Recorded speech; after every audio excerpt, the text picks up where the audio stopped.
Alright, the deed is done. The weapon and your 2 new forms of ammunition are listed in your inventory. And notably, because you rolled really high on that, you do have multiple copies of all of the special ammunition that you made. Perfect. I already dread and fear both of them, and I'm sure that nothing good will come of it. Nothing wrong with them. Sure. Definitely.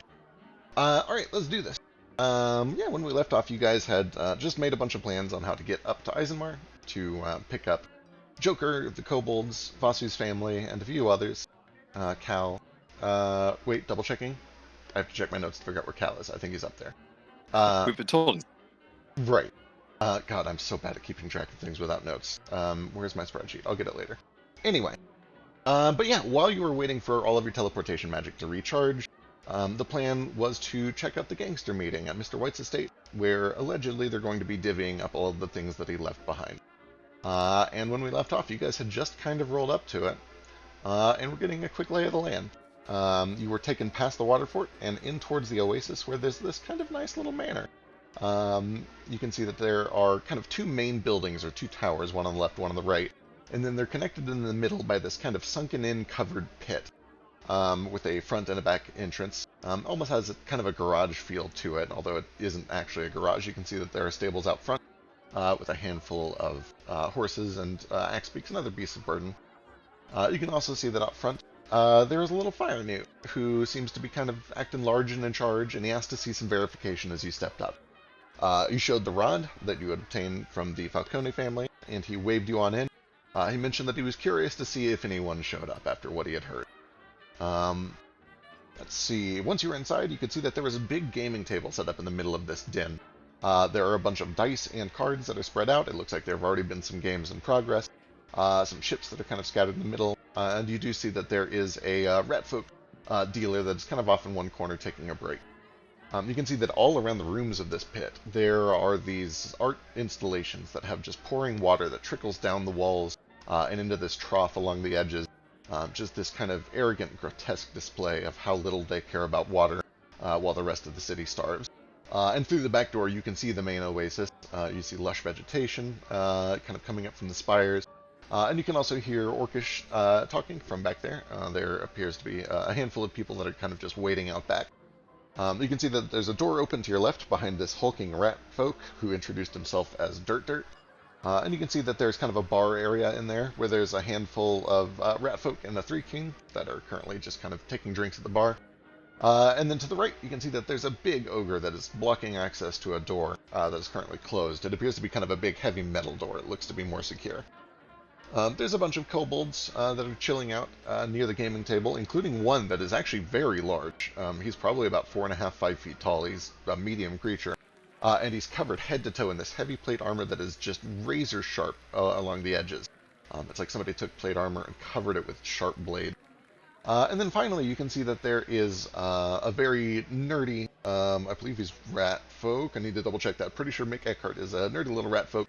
And he has behind him an enormous construct that looks very similar to the ones that you found in Eridanis. And as you entered, it snapped its attention to Nomad. But he kind of waved a hand up and snapped a finger a few times, and that seemed to kind of call him off, or at least get his attention back down. He seems to be acting as kind of a bodyguard for this small rat folk, staying very close to him. As you walk in, you get a bunch of weird looks from the kobolds, but a few of them do kind of like shoot you finger guns, like, hey, it's those guys, we know those guys. Mick doesn't seem to recognize you, the ogre doesn't seem to recognize you, and although Dirt Dirt doesn't seem to recognize you, he does kind of scowl and give off just this intimidating presence, just, you know, trying to look tough at all times. It doesn't seem that there's anything currently going on. Look, the people are still kind of showing up. So if you want to do anything or wander, the world is your oyster. Do I notice anything in the current vicinity? Oh, I can't talk today. With my true vision. With your true vision, what a great question. Let me double check.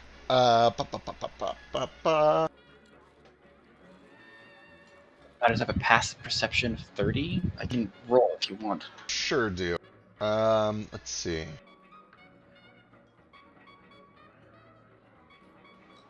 I'll roll. You do notice that Mick, the little nerdy rat folk, does seem to be wearing some clothes that are made to look more fancy than they really are by illusion. It seems that underneath he's still wearing nice clothes, but he has clearly like dolled himself up with some nice kind of glamored clothing. And you do see that beneath all of that glamored clothing, there is a very kind of heavy-duty set of chainmail. Like he's definitely armored underneath that illusory clothing. What else? What else? What else? Nothing there. Nothing there. Nothing over that way. Yeah, that'd be all you see.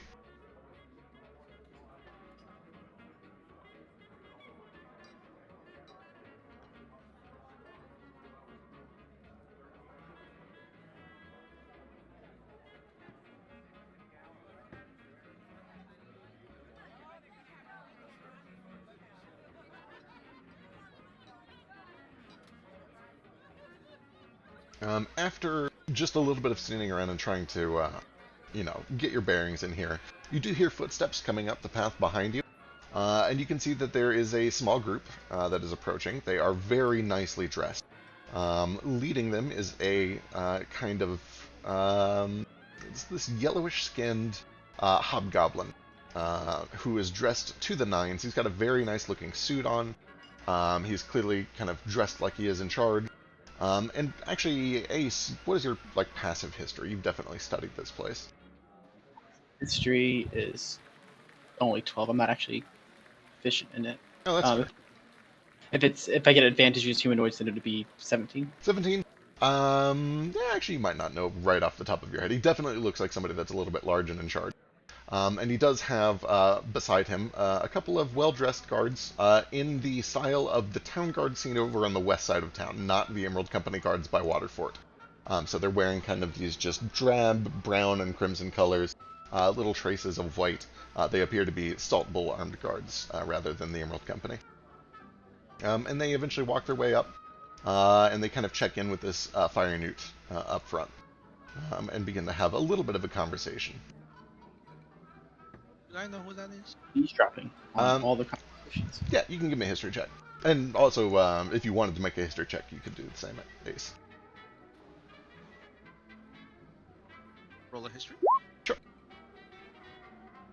Ace, it definitely looks like somebody who's in charge. You'd be able to tell from the attire that he's definitely part of the local government.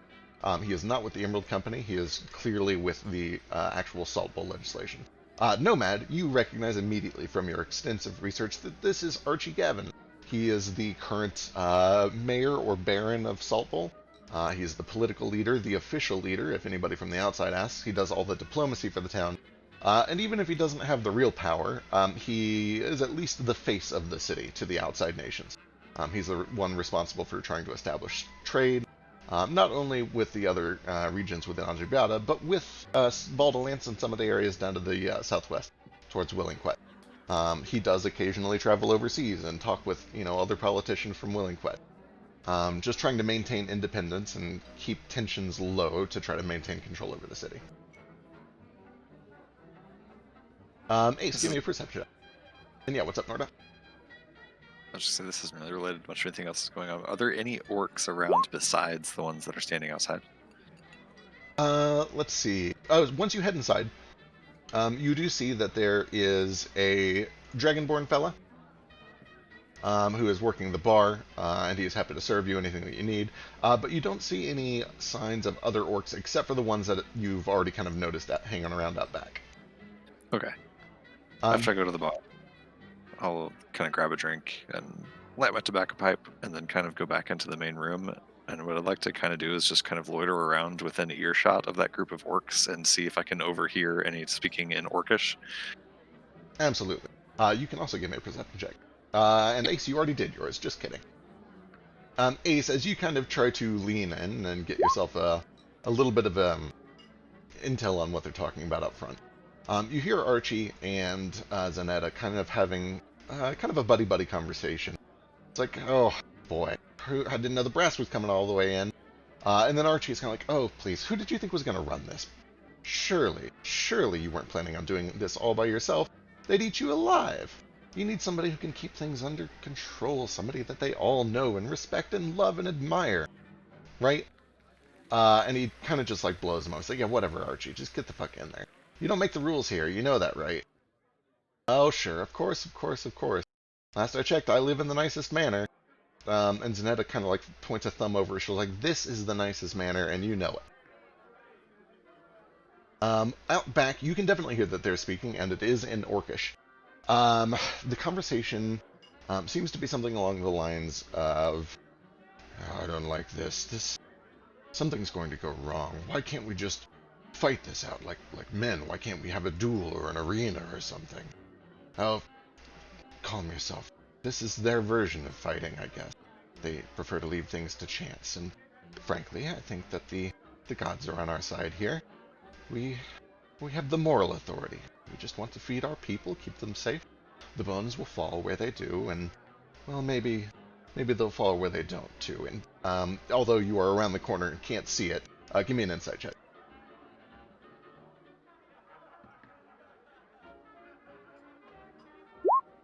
You do catch, because of your, Orcish upbringing and the fact that you have good insight, she's very heavily suggesting that she's going to cheat at whatever is going to happen here. That she plans on influencing whatever game is about to be played. Got it. At some point, when we get that information, I'll kind of like do the forehead tap for no mental. Oh wait, we just always have telepathy now, don't we? Yeah, he's kind of just a passive connector now. Okay, cool. Well, I'll just kind of telepathically chime in, like, I don't really know what the fuck's going on here, but I know these orcs plan on cheating at whatever's about to go on. Sort of game, I'm assuming. This Although gambling area. It also sounds like all they want to do is feed their people, so I don't know how much I care if they cheat. Seems okay to allow them to cheat for food, right? Suppose it depends what they mean by cheat. Or what it is that brings them food.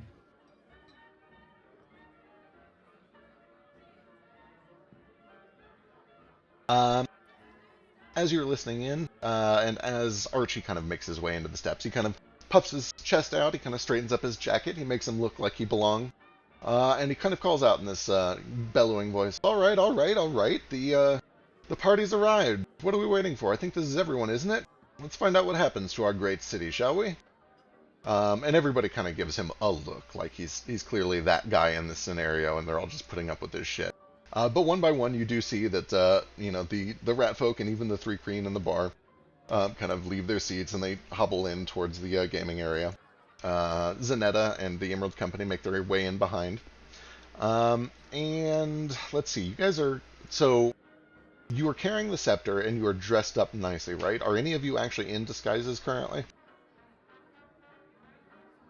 No. Are there wanted posters for us around Salt Bowl? You haven't seen any, no. I assume that Nomad is at all times, unless he says otherwise. I think it's just Nomad, maybe Ace. Alright. I'm probably at least, like, dyeing my feathers or dusting them or something because I'm a little paranoid. Legit. Now that I know so many people want me dead. For your sake, go and give me a disguise check then. What would that be if I don't have... Raz, fuck off. What would that be if I don't have the toolkit for it? Oh boy, you could just give me, like, a charisma or a wisdom check, either one.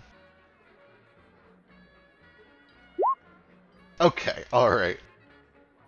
In my defense, I do have, like, separate clothes. I do still have that coat that I got from a pirate on, like, session 4. Okay, that's fair. That's important. I'm not just walking around in my Eisenmarmonk uniform right now, probably. Then when Archie Gavin comes in, he does kind of look over all of you. It's like, oh, my goodness, fascinating. You know, I was kind of, I undecided. I couldn't really put my finger on it. I didn't know what happened to the Falcones. This explains a little bit. Alright, well, interesting. The Falcones did help to take down the old buggers, so you guys do have a seat at the table if you'd like. One seat at the table, mind you, unless you have some compelling evidence otherwise. Ace, what's up?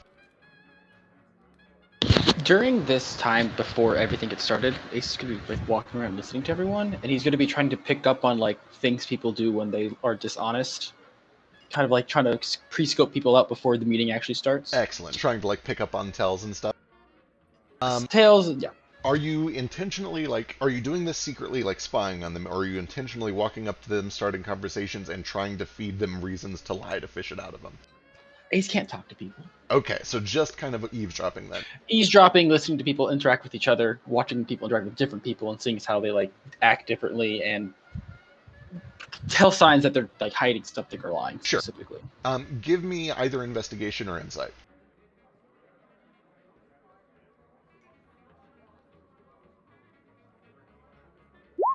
All right. A lot of them are kind of easy reads. Some of them are more difficult. You can tell that the 3 Kreen in particular is very difficult. He does not have a lot of easy visual tells. Yogg is very difficult because he is in like full armor that he wears at all times. You can see a couple of beady kobold eyes behind it, but he does not have a lot of like a range of facial animation that you can see. Mick is a very practiced speaker, and he's very calm. He's a little hard to read for sure. And let's see, who else would be difficult? The rest are kind of easy. You're able to pick up a few tells in here and there, trying to get just a basic sense for how people speak. All of them are practiced liars and deceivers, but you're very good at this, and you're able to kind of suss out a few basic tells. Cool. I'll just keep that in mind going forward, and Sure. I'm going to be RB, but he'll be like listening to everyone, kind of trying to pick up lies and telling everyone telepathically if he feels that's happening. Absolutely. All right, then Nomad. So Nomad like goes to find a bathroom real quick. Uh, And while he's like in there, if there's any. There is. You do see that the Dragonborn that was working the bar insists that he needs to escort you. You're not allowed to wander the premises unmonitored, but he does take you into the left building, down the hall, and opens a door for you, revealing just a simple washroom with a. There you go, in that back over in the bottom leftish area. And it sounds from his footsteps that he is waiting outside the door. Is there like a tap? There is. There is actually in this building plumbing, which is very unusual, not just for the time period, but especially for Salt Bowl.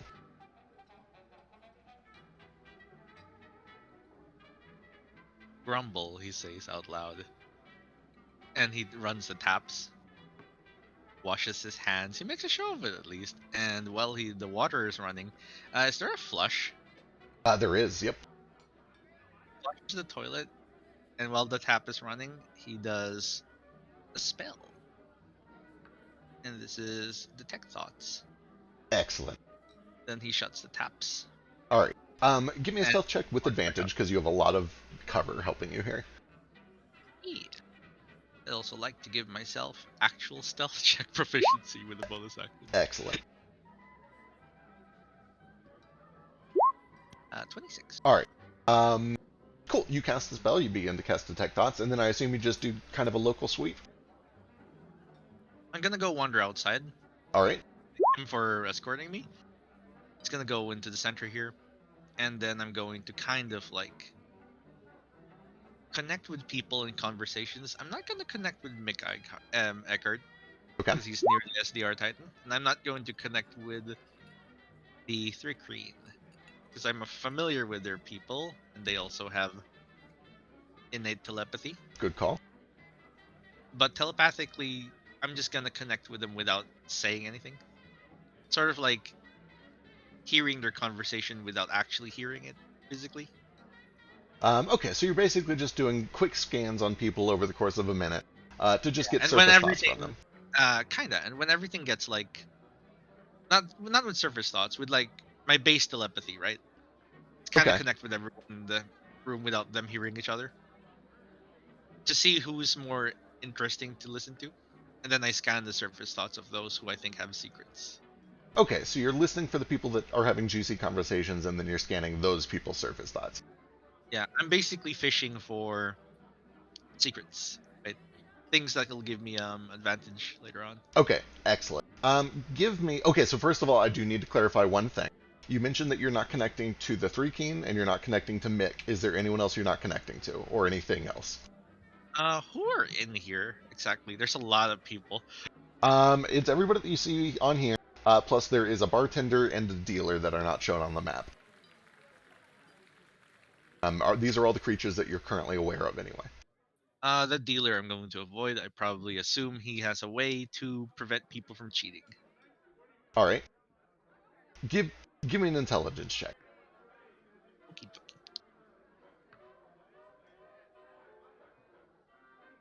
I'm trying very hard to give the benefit of the doubt here real quick. Probably. Okay. Do you connect with the Titan? No. Okay. All right. Cool. I'm specifically not connecting with Mick because of the Titan. Okay. I'm just making sure. All right.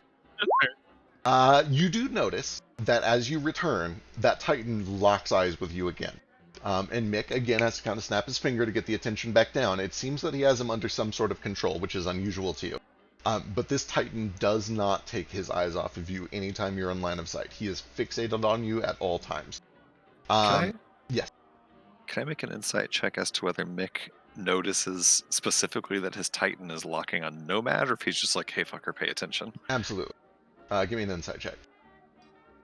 Notably, Nibbler has been on my shoulder the entire time. Yep. Last session. Nordo and Ace, as you watch this, it's very obvious to you because you guys know what to look for. You've seen what happens when these things spot Nomad. But when you're trying to gauge Mick's reaction to it, the first time it happens, he's just like, it's like a guy who's got a dog that he can't control and he's trying to like yank the leash to pull it back.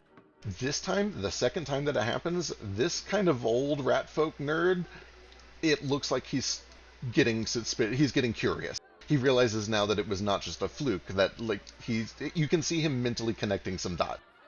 And he doesn't do anything about it. He very quickly like washes that expression off his face. He looks back down at the game. He looks grumpy and impatient, like he wants to get going. But you do see for just a brief flash across his face that he is connecting some dots. There are gears turning inside his head. Okay. I'll to Nomad telepathically just say, hey, careful about that one. I think you might be wise to your mind stuff. I can tell. I'm not trying to read his mind or anything. But I'm hoping having an aberration out in public will answer that question for him. Yeah, and it definitely looks like, when he looks in that direction, he does, like, really eyeball Nibbler. Not just Nomad, but, like, you know, he cocks his head a bit at Nibbler, too.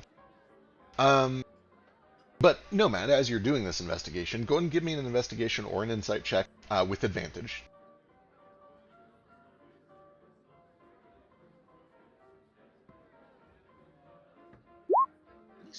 27 is very good. As you start to read through surface thoughts,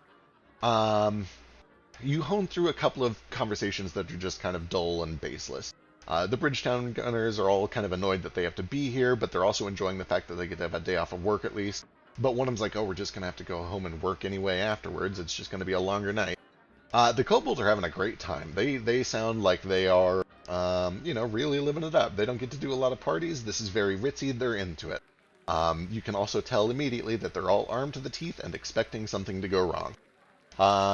The orcs out back are just kind of having a bit of a, oh, this is weird, why are we doing it like this? You know, I guess we'll play by the rules because we're outnumbered, but they kind of wish that this was being settled in a less ridiculous way. Mick, you avoid. Let's see. The Three Keen, you avoid. The Ogre...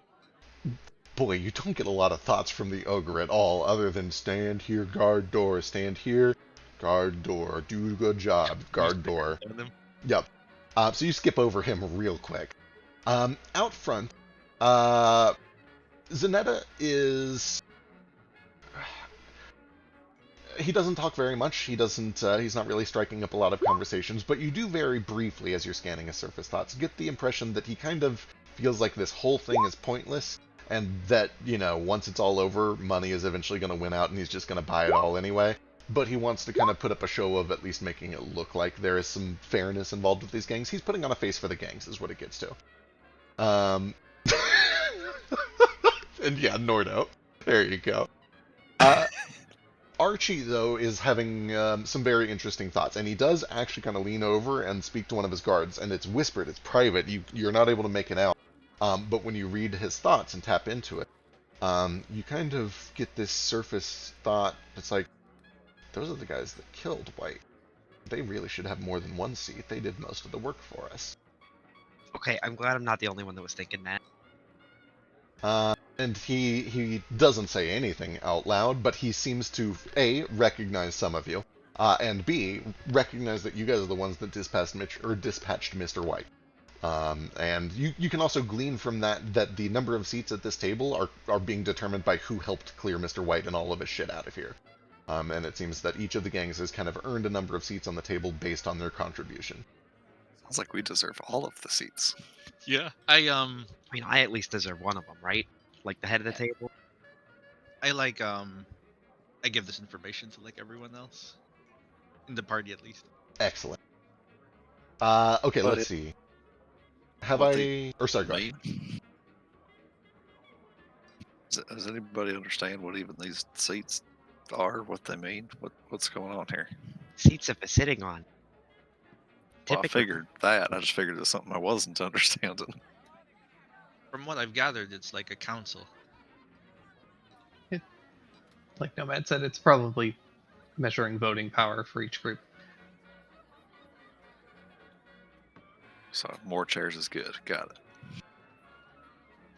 Let's see. Ace, did I already get you with them? That's right, you were reading tells. Okay. So I think that is good. Nomad, did you have anything else, or was that it? I think I got you. I think that was it. Okay, then Mo. Super quick. How armed does everybody look? I assume pretty armed. Heavily. Almost everyone is publicly brandishing a weapon of some sort. Mick is an exception, but the robot behind him looks like it's got all sorts of places where a weapon could pop out. Yeah, basically everyone here is carrying a weapon, some more brazenly than others. I just kind of tuck myself over here by my ogre friend, and can I just say that I'm getting ready to drop a calm emotions if it looks like things are going to turn. Hell yeah, I dig it. Love it. Alright, you're kind of on guard for a calm emotions. I like it. That spell is so good. It's so good. It's one of my favorites. Yeah, it's real great when it works. I've been thinking about how you can definitely use that in an arena fight. Just saying. Yep. Oh, I have to stop thinking about the arena fight. There's so many things that could have gone different. Sorry, guys. It's I rolled okay. I rolled like Past 2 3 days, nat too. 17s on initiative. I'm so sorry. God, I could have... If I would have, like, burned an inspiration on the stunning strike, then things could... God, there's so many different things that could have happened. Anyway, unimportant. What's in the past is in the past. Fuck Steve, we'll get him later. Gale, what's up? Is there a card game going on currently? You can see signs of card games and also dice games, but it doesn't look like there is one currently happening. Except you do see that the dealer is playing solitaire with himself. Okay. If a game starts, I'm going to jump in on it. Alright. You kind of stand near the table and make it very clear that you want to play something. And looking down at you, you're pretty big for a kobold, but Yogg, by comparison, is even bigger. This would be a Goliath if you were a human. He's like a good 1.5 feet taller than you. And he looks down, and in this kind of yip-yak flavored draconic is like, war?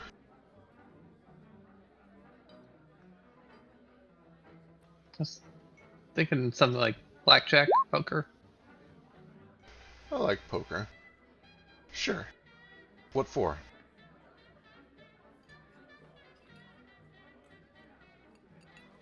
Oh boy. You know what? Let's get kind of spicy and get hopefully some other people's attention on this.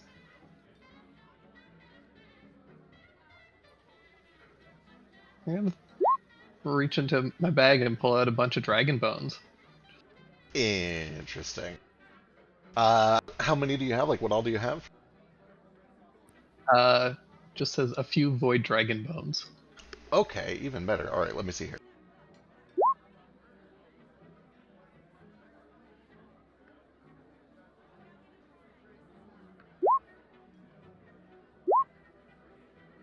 There is kind of a clearing of the throat from the other side as Mick.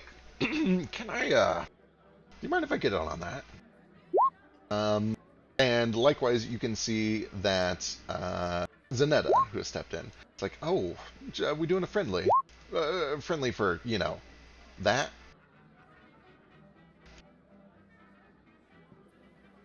Of course. All right. By the end of it, you have yourself, Yogg, Mick, and Zanetta. How much? They each kind of like talk it over and try to figure out how much they should put in. And if it's agreeable to you, they will each put in. Let's see. Yogg will put in a +1 rifle. Mick will put in 150 gold pieces, and Zanetta will also put in 150 gold pieces. 150 gold is what I was thinking, so sure. Perfect. Winner take all then. Hold them. Single hand? Yeah, single hand should do it. Alright. I am going to... How do we... You know what? I'm stealing Biscuit's rules. I think he does this really well. I'm going to trust you. You're an adult. For your opening hand, roll a d12 and keep track of what you've got.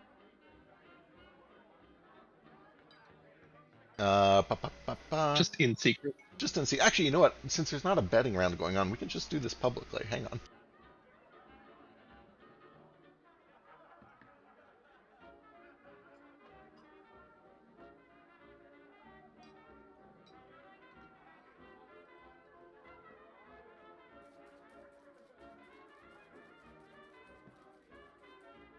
Yeah, but what if he does want to up the ante? That's true. That's true. They might want to up the ante. Okay, that's a good point. Secretly roll yourself a d12. The way this is going to work is you're going to get a d12 and then a d8 and then a d4. And the highest total wins.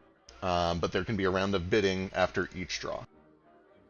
I'm going to secretly roll for all three of these NPCs. Yeah, feel free to whisper at somebody. That way there's some accountability. I'll screenshot it too. That works. And I guess let's do a d4 to see who starts the bidding. We're going to start with Yogg and go clockwise. Yogg, okay, Yogg's in. And Yogg feels confident. He's actually going to throw in an additional 50 gold.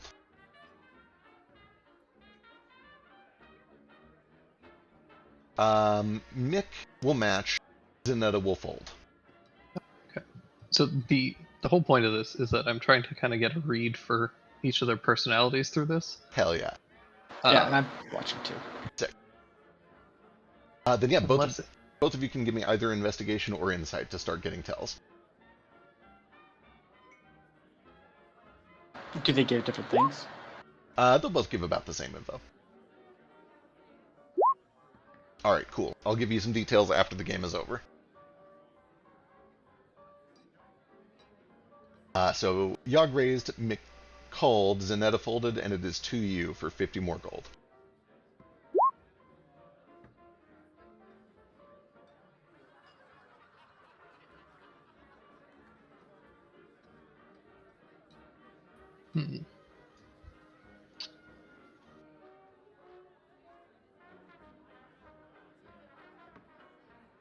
I'm gonna pull out a bunch of jewelry that I stole in like session 1 or 2 that Nordo told me not to take.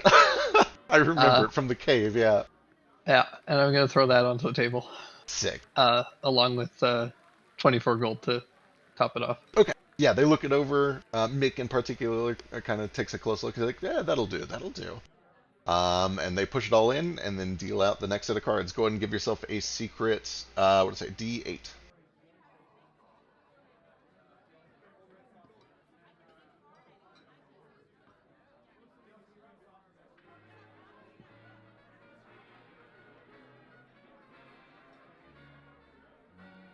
Woo!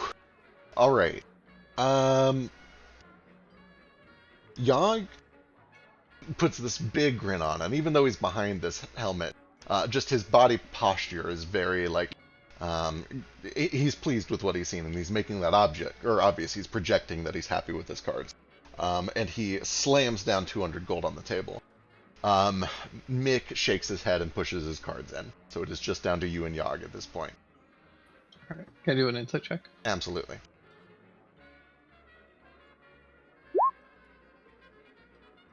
Double checking his thing. Ba, ba, ba, ba. Is our telepathy still up? Yeah. Do you want to cheat Not really. or help? Okay. Alright. It seems to you that he is being a little bit too excited. He's really pushing that he's happy with his cards. You get the sense that maybe he's like bluffing really hard and overselling it. All right. I'll put in.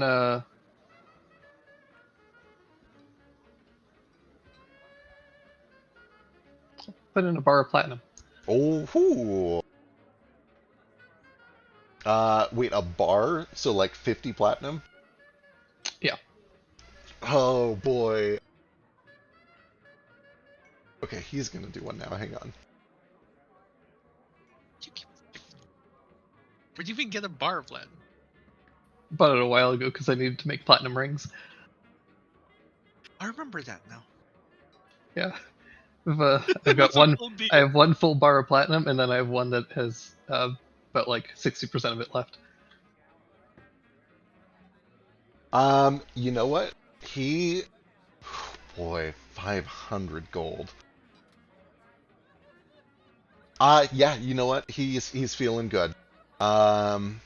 He has to kind of like go over and grab his bag. It's like, I wasn't planning on digging this out, but you know, I think I could stand to go home a little richer. And he kind of slams down a leather pouch, and you've seen a bunch of rubies and sapphires kind of spill out. And Mick kind of leans in, even though he's out of the hand, he kind of takes it upon himself to look them all over. And you're welcome to take a look too if you'd like. Yeah. Sure, go and give me. God, you're proficient in this. You're from a fucking mining city. Any sort of relevant intelligence check, investigation or miners or whatever you got. Oh yeah, perfect. Yeah, they appear to be real. It seems that he has slammed down about 500 gold worth of sapphires and rubies. And he calls your bet. All right. All right, give yourself a D4.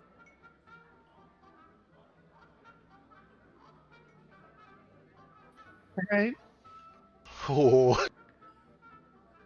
All right. He. Oh my goodness. He is going to lean in.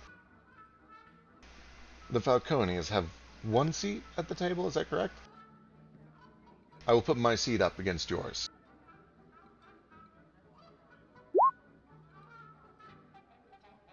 Huh.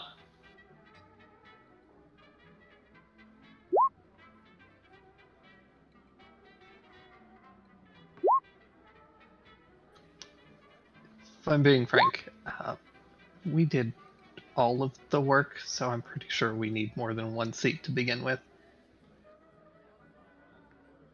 Last I checked, the Falcones, all they did really is case it. They didn't get their hands dirty.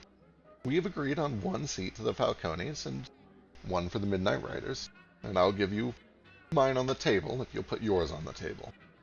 We'll let the cards decide. We're not the Falcones. The Falcones are now a part of us. Overhearing this, Archie behind you kind of gives a big smile. It's like, I was curious. Well, this does spice things up, doesn't it? Well, you all know the rules. Everything is to be divvied up according to whoever does the most, whoever contribute. What say you then, looking down to Gale? How many seats do you think your contribution is worth?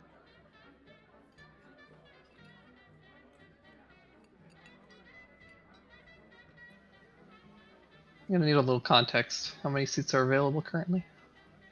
There are, let me double check real quick. Rules. Where is it? As it stands, there is one seat for the Bridgetown Boys, one seat for Zuku, one seat for the Midnight Riders, one seat for myself, one seat for the esteemed Mr. Eckhart, one seat for Zanetta, and one seat for the Falcones. That is a total of 7, if my math is right. 2, 4, 6, 7. Yes, 7 seats at the table currently. We will play a game of chance, dice specifically, liar's dice, and those who make it to the top or near the top will have first pick of Mr. White's belongings.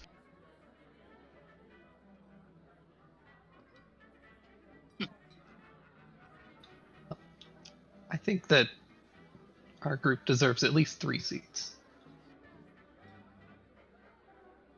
A lot of the others immediately start complaining, but then they like send in their leaders, and they have a bit of a huddle. Oh boy, what would this even? 3 seats. A lot of them are like, why would we give them any seats? What do they do? And then Gavin does kind of step in and is like, don't you recognize them? Oh, right, you wouldn't, of course. None of you get out of this city at all. These are the people that took down the big man himself over in Unmirage, right? Am I correct? That's correct. A lot of them kind of do this, like, dejected, they give, like, this defeated sign, and they... Give me a persuasion check.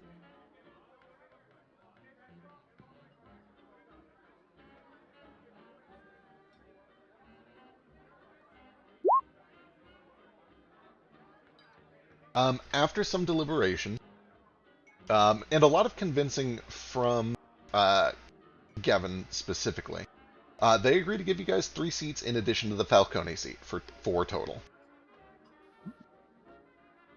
That's good. But then looking back down to the table, Yogg does say, I will still put my seat in there if you'll put one of yours in. Let's make this interesting, shall we?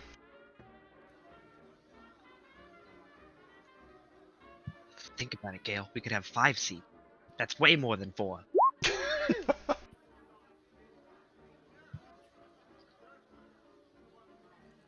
You have a deal.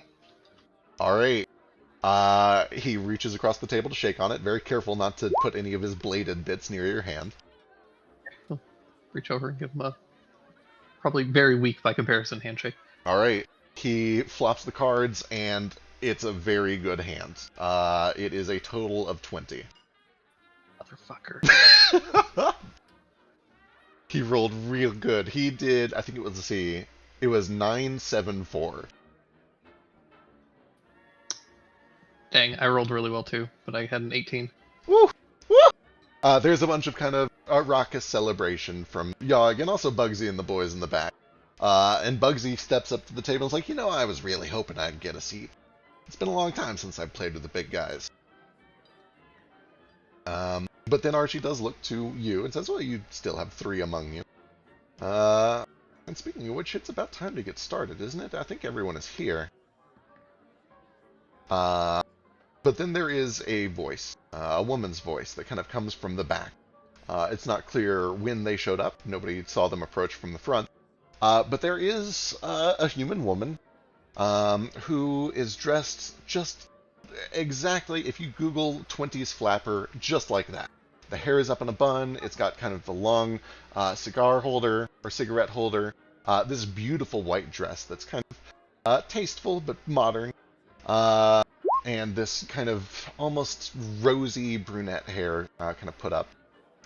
She is, I don't know, 5'6", 5'7" or so, something in that ballpark. Good lady, take her out. Oh my god, yeah. Really, really close to that, actually. Yep. And she does kind of chime in. Now everyone is here. I can't believe you're going to start without me.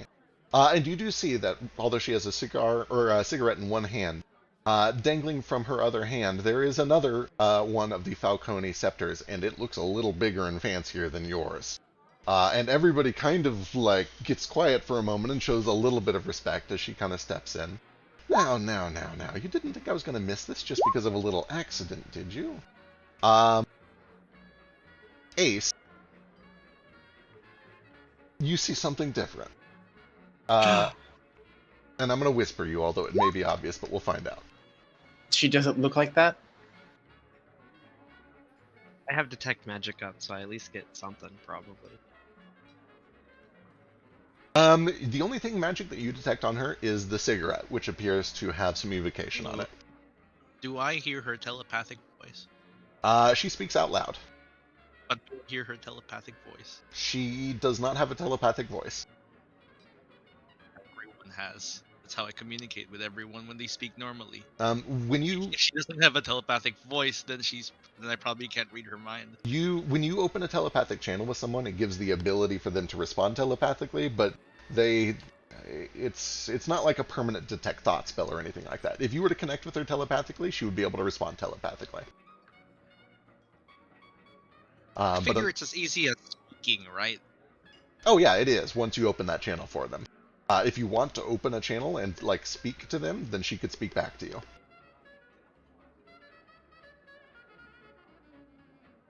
But as the moment she walked in. Okay, yeah, what do you say to her?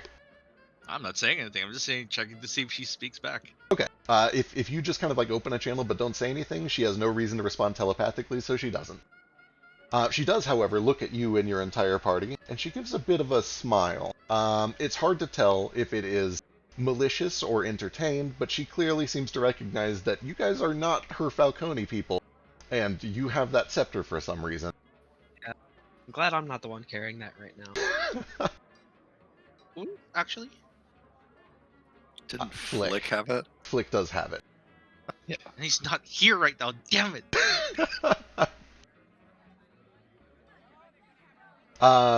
Gavin gives just an over-the-top bow, and so you are going to be joining us. I was worried after what happened up north. Well, I do believe that one of your seats, and he points to all of you guys, is owed to her.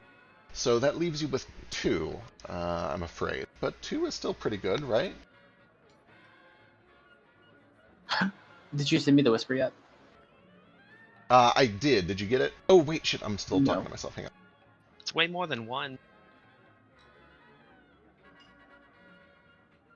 Did you get that one?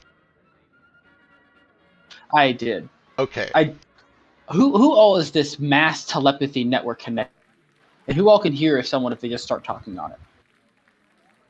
Whoever Nomad chooses at any time. So presumably the whole party. Well, the he was party just saying the whole room though. So he's kind of connected to the whole room, but he's only letting the party talk to the party. Yeah, and he does have that ability to kind of fine control it. He's a conduit, but you can control who hears when you speak telepathically. Gotcha. What a brain power! I'm starting to smoke. Testing. Is this just the party? Just the party. All Can right. you hear me now? Yes, I can. Good. Loud and clear. How are you? I'm doing fine. How are you? I'm doing pretty good. But I'm actually pretty anxious, but I'm trying really hard not to show it. we still got 2 chairs. Also, she's a changeling. You're Oh. doing pretty well. Oh. Yeah, she looks like, but kind of like what King looks like. But she doesn't look like King though, does she? Or she is specifically King. Give me an investigation check. God, it's actually King. I'm gonna lose my shit. Because I would be able to recognize him, right? You're very good at recognizing people. You're good at investigation. Yeah, this is definitely 100% King. It's King, our good old friend. Would you like me to add him to the conversation? It's the Borger. Oh, that motherfucker. Yeah, sure. No, well, do we want to add him? I know him. God, what an utter disappointment. I can just. I've never been more disappointed to see a human being Well, than you changeling. here. Well, let I him, can just let him put into the out. call just so I can tell him that. Yeah, I will add him to the call just for you. Did you actually say that to him telepathically?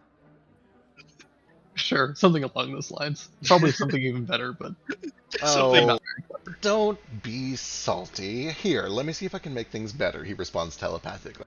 And then out loud in the woman's voice as she kind of sits at the table. Not only am I here, and not only will I take my seat, but I think that these fine people have undersold their efforts. They killed Mr. White. They fought and bled against the big man himself, not just once, but twice, and survived. They've established New Order in Unmirage. They've come back to clean up the city. They did clear the sewers just a few months ago. I think they deserve more seats. And let me see what this does to them real quick.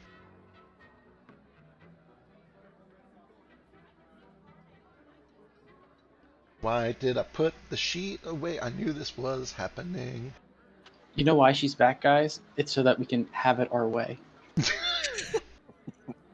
I'm gonna leave.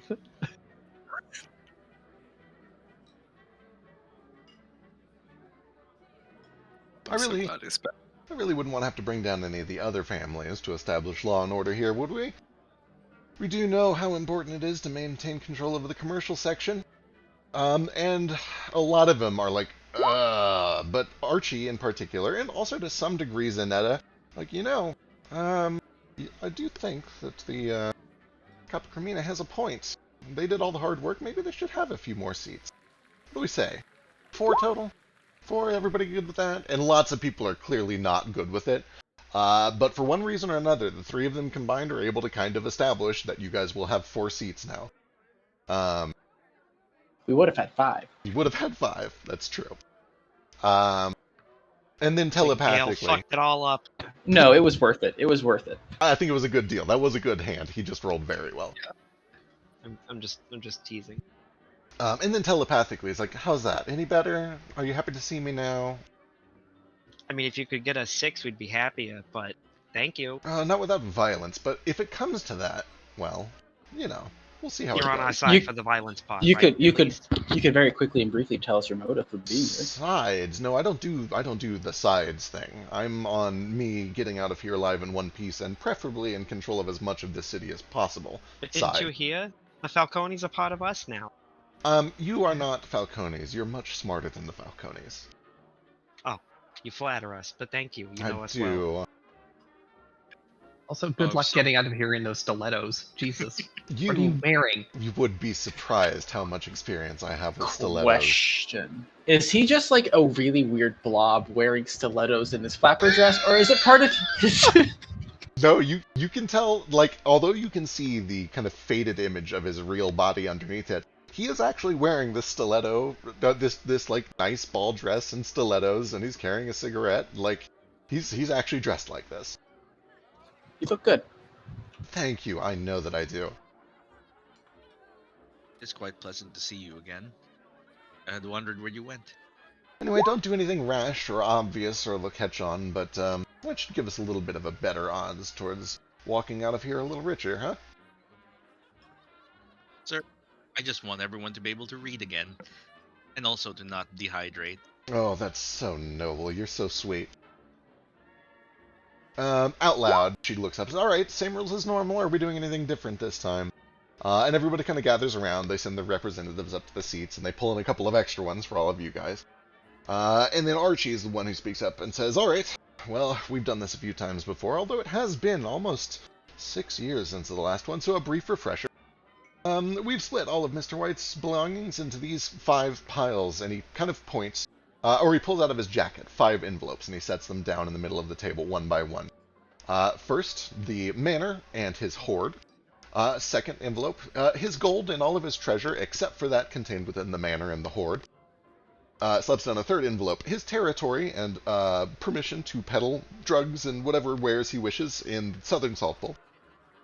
Fourth envelope, the oasis and its water. And he does kind of, as he sets that one down, he slides it over to Zanetta as if the joke is that they're clearly going to take that one. And finally, he slaps down the 5th envelope, his airship, which will need to be brought over, and we're keeping it somewhere a little bit safer for the time being. But I can assure you, it will be delivered. We will play Liar's Dice, beginning with 2 each. The standard rules, you must raise one or both of the numbers. There is no reduction of either number. And if you call liar and are right, the liar loses a die, and if you're wrong, you lose a die.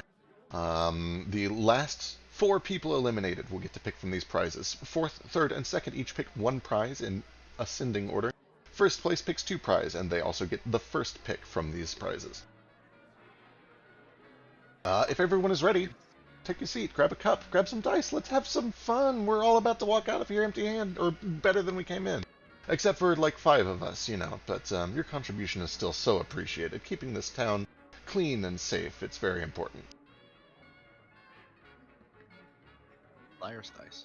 Liar's Dice. Okay, so out of character, does everyone know how Liar's Dice works? I think we've played this a million times by this point. Yeah. You have to raise at least one of the values. Yep. Alright. Involved fucking, so I immediately forgot how to play it. That's fair. Alright, you guys have 4 seats. Who wants in? This would be something good to have, like, be able to tell if someone's lying, right? Sure, how to play this thing, like, how do you... How will I have Nomad join if I don't know how to play That's fair.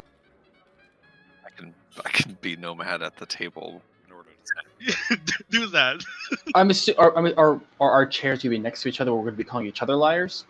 They do take very careful care to make sure that nobody who's on the same team is next to a teammate. You'll always be kind of like staggered so that you're not calling your teammate a liar. But then if someone in between you guys got eliminated, then you guys would then be next to each other. It is definitely possible, although they'll try to do like reshuffling as necessary to avoid that. Gotcha. 'Cause I feel like Ace would be really good at just. He wouldn't be good at the lying part, but he'd definitely be good at finding out if someone's lying.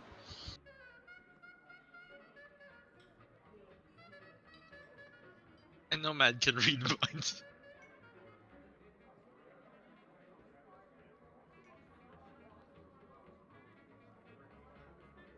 Alright, let me pull over tokens as appropriate.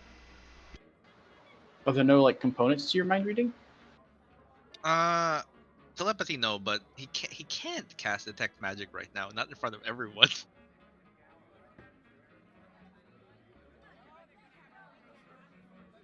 If only you were a sorcerer. If only. If only. Alright, let's see. We got 1, 2, 3, 4.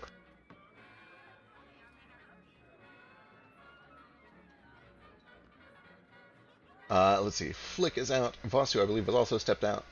So that leaves 5 of you and 4 seats. Who wants in? What skills I'm in. What skills are needed for Liar's Dice, really?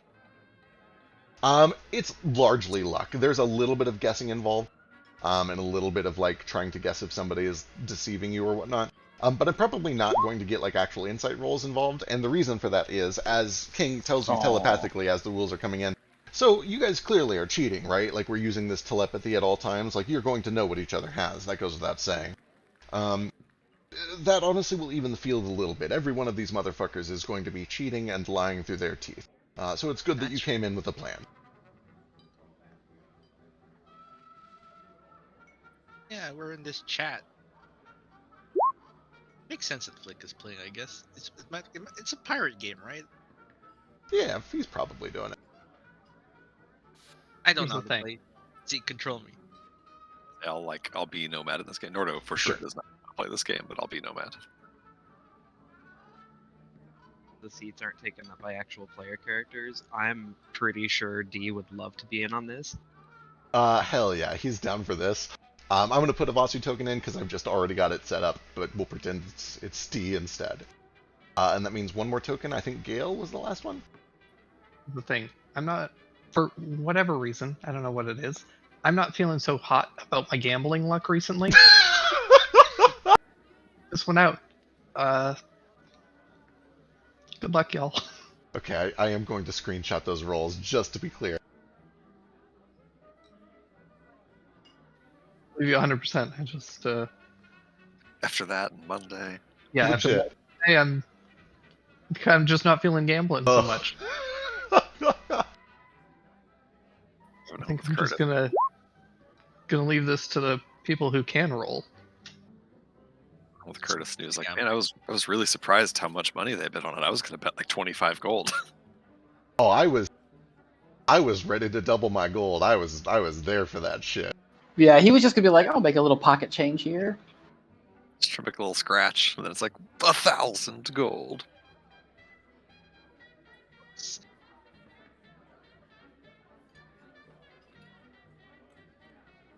Sounds like you folks made money.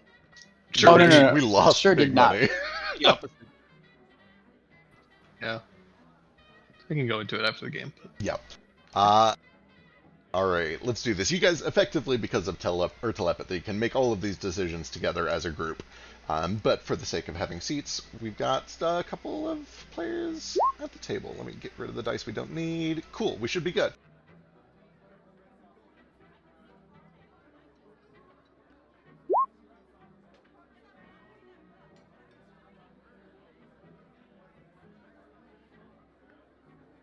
Alright.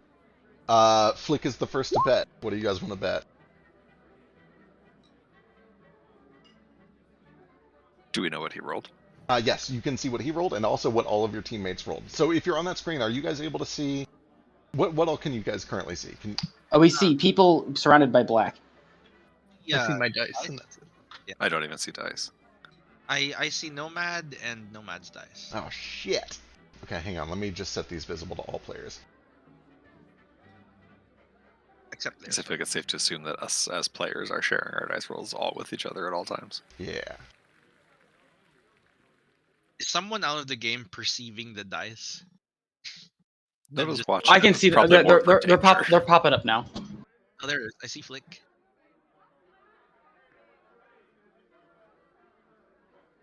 I see Vasu's.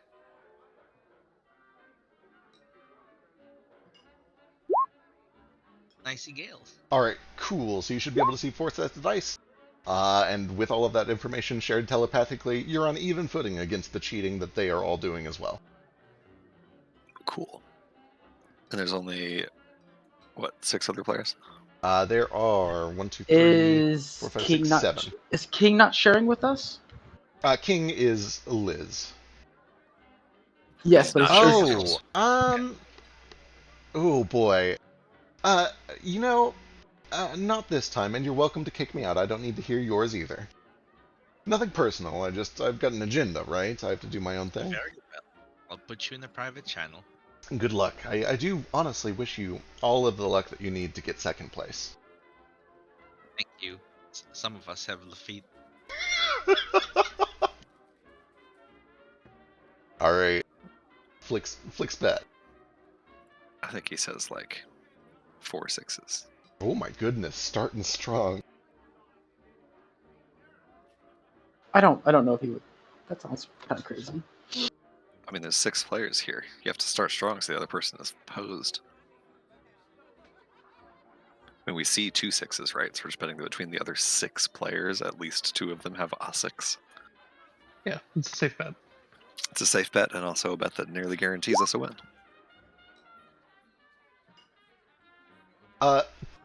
Dirt immediately slams down 2 fists, points a finger over at Flick. Dirt thinks you liar! And he just opens his cup and, like, pushes his dice forward. Liz... Revealing 2 6s. Right. Liz, like, shakes her head. Gavin puts on this big smile, like, this is gonna be easy winnings. He's like, alright, everyone show them, and we'll pull these over.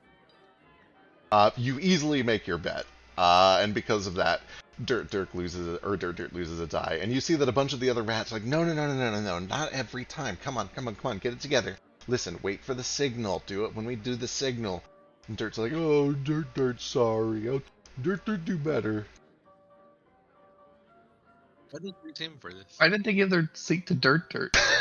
Who knows, Right? right? Who knows? Intimidation? Is that There's their some sort of tactic? ploy. There is some sort of ploy here. I'm assuming it's because you can't read him because he doesn't know the rules. Alright. Everybody gets a fresh roll. They put the cups down. And after an awkward 20 seconds, somebody reminds Dirt that he is next up. And Dirt looks over to the other rat. And he kind of like does some very obvious hand motions and stuff. And then after he gets it straight, he does like a big thumbs up and is like, 1-4. Alright.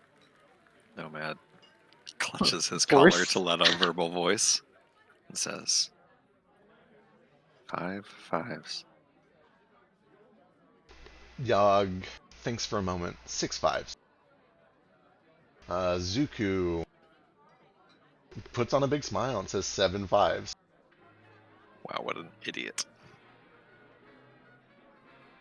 Well, Feck, what does D do? D, I'm letting you guys control. He's with you guys. I mean, he's We gotta call it right. got to call. You can't call 8 5s. It's out of the question. And we can't call. Well, we could call 7 6s because we've got 3. It does seem like pushing it though. Yeah, but 8 5s also seems like pushing it. In fact, statistically, 7 we're more 5s. likely to have 7 6s than 8 5s. Yeah. What I meant more like is there being 7 5s on here still is already pushing it. Right. Unless Do- Zuku has double 5s. Right. The thing is, everyone else kept pushing it, so they probably all have 5s, but they probably don't all have 6s. Oh boy. I have no idea how this game works. Lying, Same. he's got it. It's okay. I think we gotta call liar. Not to. D seems like he would call liar. He does seem like he would call liar. I think you're fucking shit. That's bullshit, is what he said. All right, D calls liar. All right, the cups flip, and you're startled to see a lot of 5, but it is not quite 7, and Zuko loses a die. Would there have been 8 6s though? Would have failed. No, would have failed. So you guys made the right call. I'm gonna call you a liar, but I'm not gonna call you a truther either. Oh no. And that's D's voice. It's like a little higher pitched, probably. Love It's it. Josh Peck. I'm Drake and Josh. Clutch reference. All right. Zuko has to start it up, and she will begin 4 twos. And that brings it back to D again. I think D say like 5 4s, right? Because we've got 3 of them. Yeah. Zanetta looks under his cup, ponders for a moment. You see there's like a flash of orange, which Ace and Nomad, because of your earlier investigations, recognize is a tell for when he feels confident. It seems that he is not bluffing currently. Says 6 5s. King, as Liz looks under her cup, 7 5s. Oh, jeez. We have 1. Call liar. All right, they come out looking for 7 5s. 1 2 3 4 5. Only 5. Liz loses. Woo! Fuck you, you're king.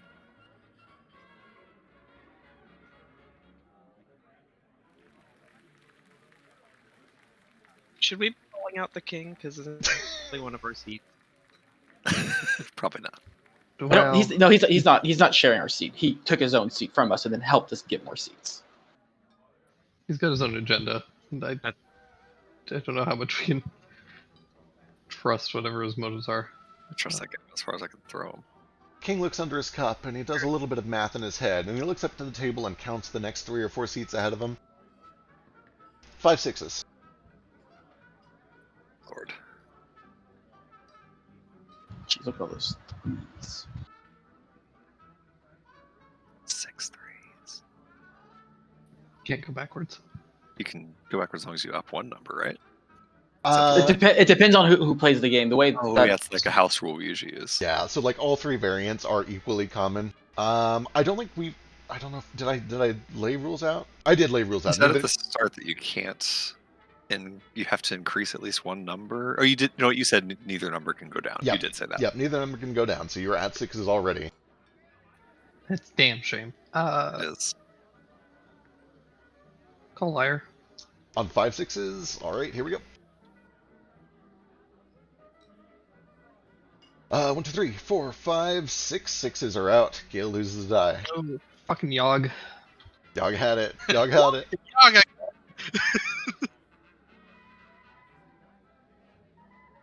All right, Gale first to bid. Let me re-roll him.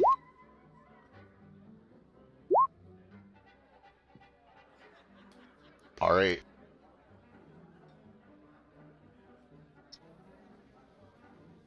Uh, 3 1s.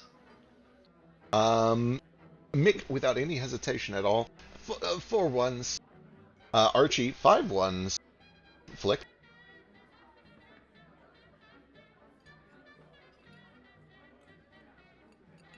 What's a pickle? 6 1s is too much.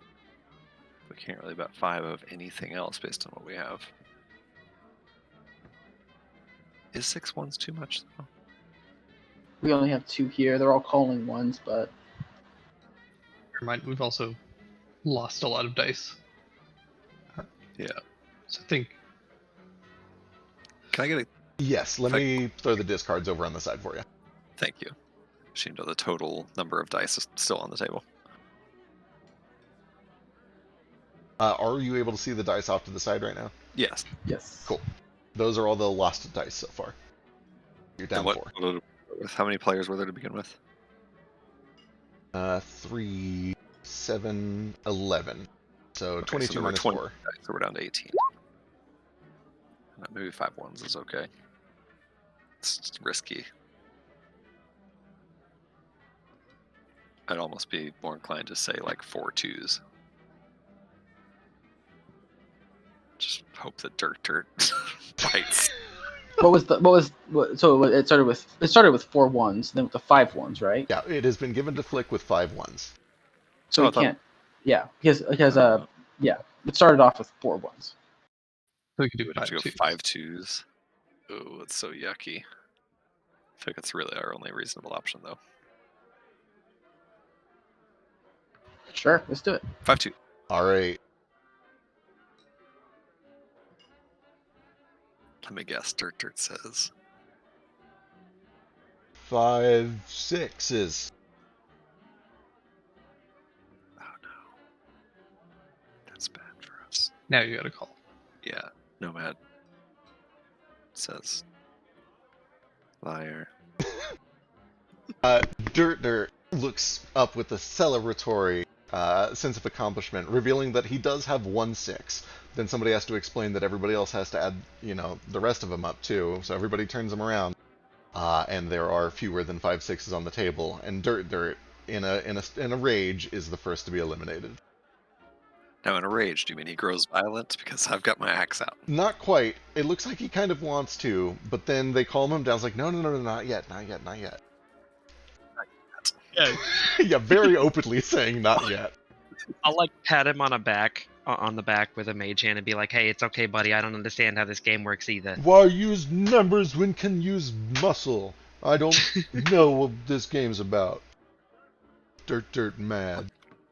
I totally agree, Yeah. Dirt. Vasu mad most of the time too. You want to try some breathing exercises, pal? No, I gotta go back to the base. I feel Alright, like this you guy do would be. I feel like Vasu could just so easily just not even. I wouldn't even call it interrogate. Just get him to tell you everything that they're planning to do. With Dirt eliminated, the play goes to Nomad. Let me roll him. Alright, Nomad's up. Let's start with maybe. Should we do 5 twos? So, amongst all of the dice on the table, 5 of them are twos.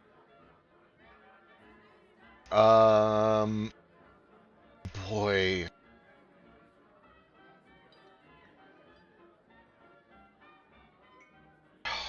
Yogg is going to call 6 twos. Zuku is going to call 6 4s. And then it goes to Vasu. We know what D does. He's been called bullshit. That's All bullshit, and you know it. We all know it. 6 4s.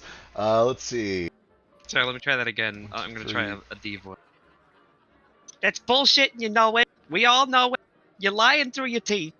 Show me those fucking dice. And sure enough, when the reveal... I don't know if that sounded any different at all. It was a little That was different, perfect. yeah. There are only 4 4s, which means Zuku lose their last die, and a second gang is eliminated. Cool. Well, this is going quite Okay. splendidly, I think, Archie says. Guys, come on. Don't get too excited yet. The game's not over. Savor it. Take your time, Liz says. Moat, give me a perception check.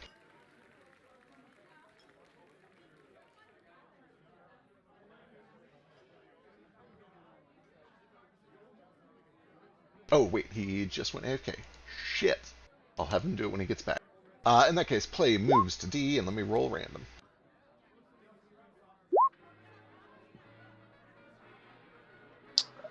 Should we go with a 5-1? You think? Or should we lessen it since we've already lost so many dice? We'll probably should keep it high. We're starting Say out. We're going to keep 4-1. it high. And there's 16 dice still on the table, right? So 5 ones is pretty reasonable. Do we know when the next one of our people is going to be in line? After after D, this? it's Zanetta and then Liz, so it's probably not even going to get to... Yeah, so do 4 ones because that'll. Yep, good call. 4 1s. 4 5s. Liz looks frustrated. 5 5s. Call him a liar. There's I no know. way. I kind of look at Liz like, "Are you sure?" 5 5s. Liar. It's It's not great, but I have to do what I have to do. You call liar, the dice are flipped. 2, 3, 4, and there are five fives on the table. Oh, that rat bastard. Liz does look and give a bit of a wink. Are you sure? Oh, it's a little too late for that, but it has been wonderful playing with you. You should go check some of the refreshments. They're delightful. There's still 3 of us and 1 of you. So. Well, hopefully you'll gun for that second place, right? Screw you, we're going for foist and you know it. I want that airship. Let's see. Airship. I think Mode is still AFK. Sorry, I'm back if you need me. Yes, I need a perception check. Tell us who is going to murder Gavin in his seat. Yeah.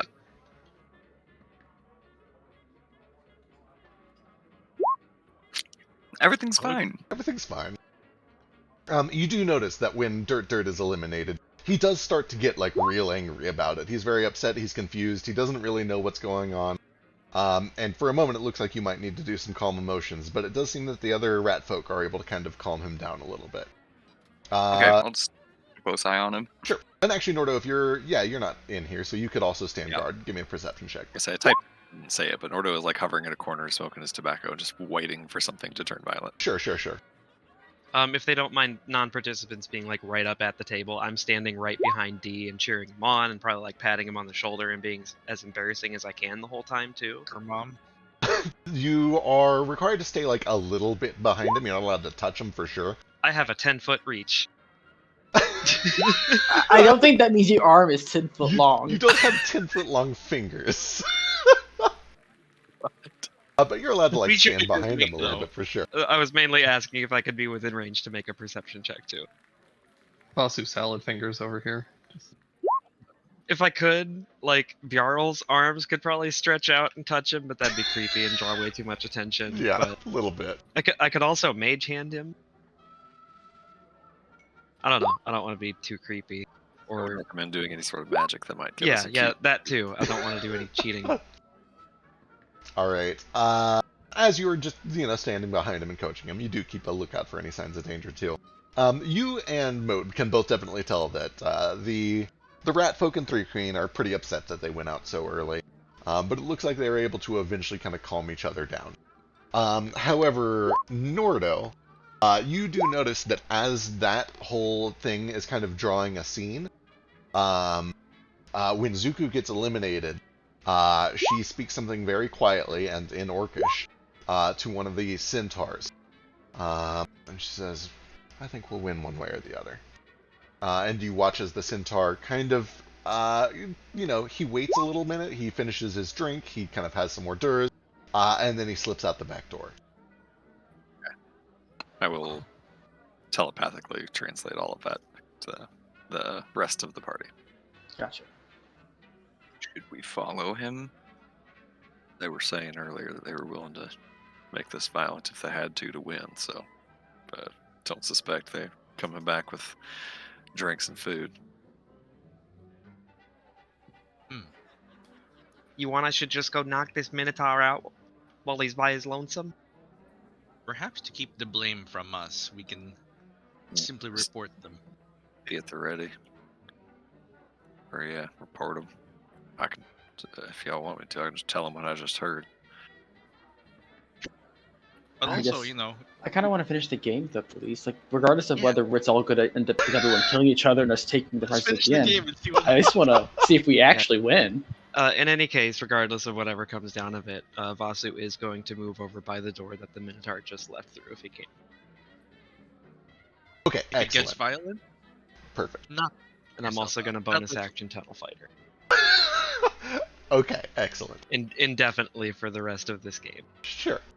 Yeah, you take up a very, wide stance. You kind of have your weapon drawn. It's very clear to everyone that I as do the not tension- need to have my weapon drawn to do Tunnel Fighter, so Oh, my no, unarmed fucking reach right. is longer than my spear. Yeah, I keep forgetting you're fucking monk. Then yeah. I just probably do like a Tai Chi pose, and if anybody's asking, like, I'm very stressed right now. Yep. And it seems reasonable. You see that everyone else reaches for their weapons when Dirt has a tantrum. like everybody's kind of on edge, and there's kind of like this open sensation of like this could turn violent at any second. If anybody else would like to join me in some breathing and stretching exercises, I think it would help with the mood a lot. Anyway, Just watching you bend and stretch is helping the mood a lot. Vasu lifts his ankle behind his head and is like, all right. fuck, I can't remember. Have you finished Dog Taxi yet? I have not. Okay. Did you get to? No, well, yeah. Yeah. Anyway. Is it that good? Should I Just watch trying it? Because you guys kept Pretty talking damn about good. that. Yes, you Okay. should. You should definitely watch it. Okay. Frozen like this in like 6-second increments. Yes. Okay. Mick is up next, and he is going to begin with 4 threes. Gavin 4 5s. Gotta go 5/5s, I think. Yeah. Yeah. Ew. Who's the next in line? But then It it, goes to me though. yeah. Right. That's the pickle of it. Can we safely bet 6/5s? I mean, I think we could. I think we could do. I think we have to. Yeah, I think Yeah. we don't have a choice. So yeah, Flick will say 5/5s. And no one will say 6/5s. Oh, Yogg has to call liar. Yeah, Yogg calls liar on 6 5s. And you guys are at 1, 2, 3, 4, 5, 6. Yeah, he loses a die. Good shit. All probability. I'm going to be keeping an eye on the mood in the room, to see if like people at the table start into Yeah. showing they be violent, less so than the people at the walls where Nordo and them were at. Absolutely. Do you see anything magical? I mean, like not magical. Invisible area. You've not spotted anything invisible. Have I spotted anything magical? Yeah, a lot of them are carrying magic weapons. You can see that Liz has got the magic cigarette. All of you guys have magical stuff on. None of them seem to have like blanket spells on themselves. Like none of them are lighting up with like a detect thoughts or anything weird like that. You know what we could have been doing this entire time? We could have been using Gale's new toughness indicator, and we could have been like beefing up one of these people during this It long, takes long like an game. hour at a time, I think. It does take Yeah. like an hour Yeah. to study. It does, but like, 'cause, you know, they're at a party. You'd be about done with your first person by now. While you've brought that to my attention again, and since the king is in our Discord call with us, I'm just gonna be like, hey, what's that cigarette do? Is it something cool? Oh, Are do you you are you back- bogotting something cool from us? I'm back in the call because I booted him out. Oh, so okay. He can't see the That's fair. dice. I thought he was still in on this. You can just tap the shoulder and ask him though. I think. No, I'm standing guard by the door now. All right. I'm doing my crouching tiger tunnel fighter stance. Yogg looks over the table. Boy. 4 2s. Brings us to Vasu. Or D. 4 6s, right? I think he's lying. I don't know about you guys. That is dangerously close to a call, my friend. If you're going to call it, you have to call No, it. I imagine D is saying this in the like the Discord. Gotcha, right, gotcha. He's in on this too, right? Yeah. I'd recommend. Well, I'm nomad. It's far more statistically probable that there are 4 6s. Yeah, I guess you're right. 4 6s. Oh, boy. Well, that is something, isn't it? Yeah, Zanetta does some math in his head. I think it's reasonable. that's like 24. 5 6s. Liz takes a drag. No, I'm sorry, darling. You're a liar. And she flips the cup. Everybody else flips the cups, revealing not enough 6s, and Zanetta loses a die.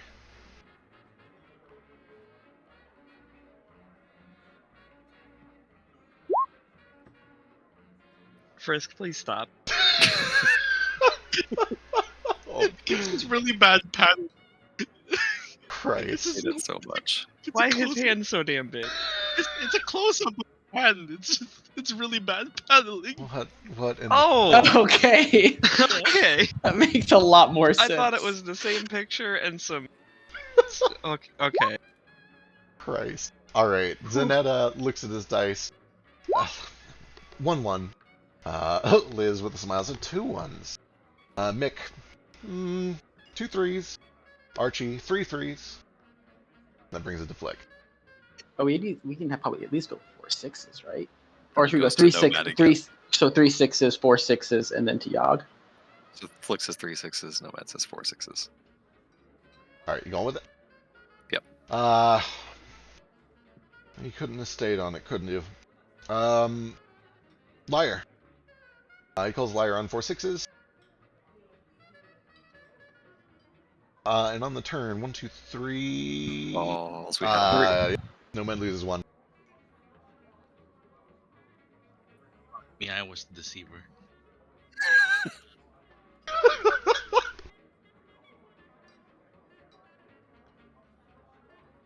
Alright, Nomad's first up. Boy, the thing is, if we say 4 3s and then Yogg raises it, Pasu is screwed. You could just So say. we say You could just say like 1 5. yeah, that is the right move always, to just say something high at the end and force 3 people down from you to get fucked. I guess then. Oh, I guess we. Oh, I like to maybe start even lower. That way we could actually get away with saying like. Say 2 3s, and then if Yogg says 3 3s, then we can still raise it to 4 3s and be within reason. Yeah, they're just running out of dice for within reason to really be as reliable. So we got Or we 12 just left. say- Kind of somebody having 1.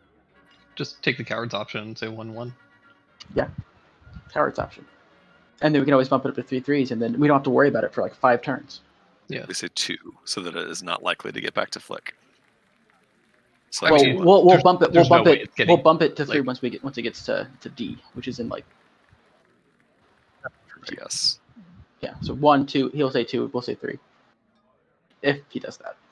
No one says 1 1. Alright. Yogg with a smile says 2 1s.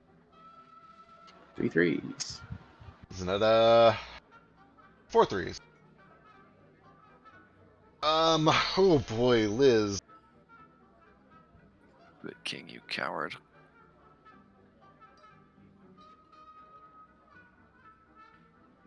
5 3s.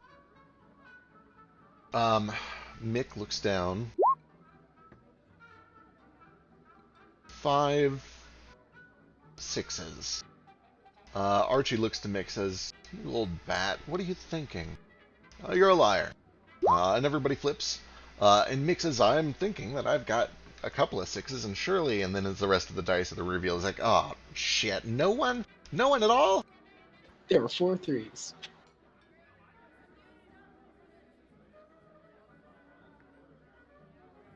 Down to 11 dice. But Mick does at this point kind of point across the table to Nomad. "I think that one's cheating." And there's a bit of a commotion, and like all of the rat folk, "Yeah, they're cheating, and a couple of the orcs are like, at which point Archie kind of straightens up his tie a little and says, boys, everyone here is cheating. Get better at it. Come on, you know how this game works. Get together. Come on, people. This is how the city has been run for decades. Jesus, it has been too long since we've done this." Dishonor. Amazing. I hated this guy until just then. This is some Higurashi shit. Well, come on, old man. Step it up. What can you do? And he's like, "All right, fine. 3 5s. Archie, 4 5s.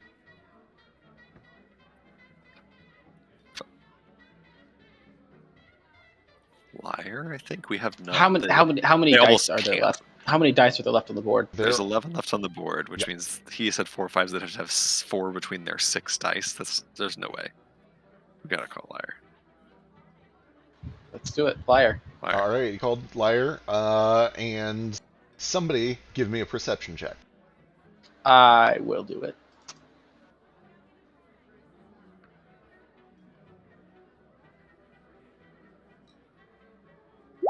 God, it's ace. 8.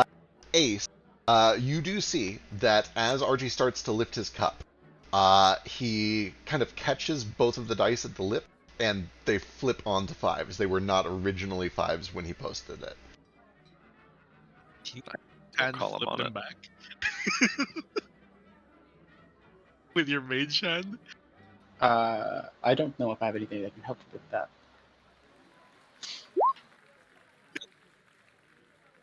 With Yeah. that result, you see that there are 4 5s at the table.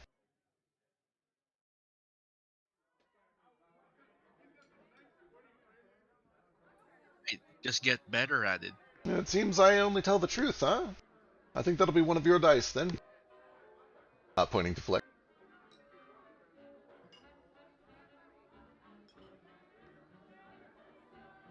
It's up to y'all if you want to let him get away with it, or if you want to try to call him somehow. I think we can use this. I think we let him get away with it. Yeah, we don't get away, but hey Ace, your mage hand is invisible, right? No. I thought you're an arcane trickster. No, I actually just dipped into wizard. Just I'm curious though. I'm inquisitive. Just curious though. That's Does fair enough. Ace share with the party that he saw that cheat? Oh yeah, 100%. Okay, then Vasu's gonna message Archie, whoever it was that did that, and be like, "Hey, just saying, we all saw you do that. Get better at cheating." Give me an intimidation check. Or like persuasion if you're trying to do it in kind of a buddy-buddy way, I guess. Either It's one the is appropriate. same roll, and I don't know how Vasu would go with it. Sure. Can I give him help by clearing my throat in the background and clutching my axe? Yes, you can. So he got a 12 in persuasion. You give me an intimidation check.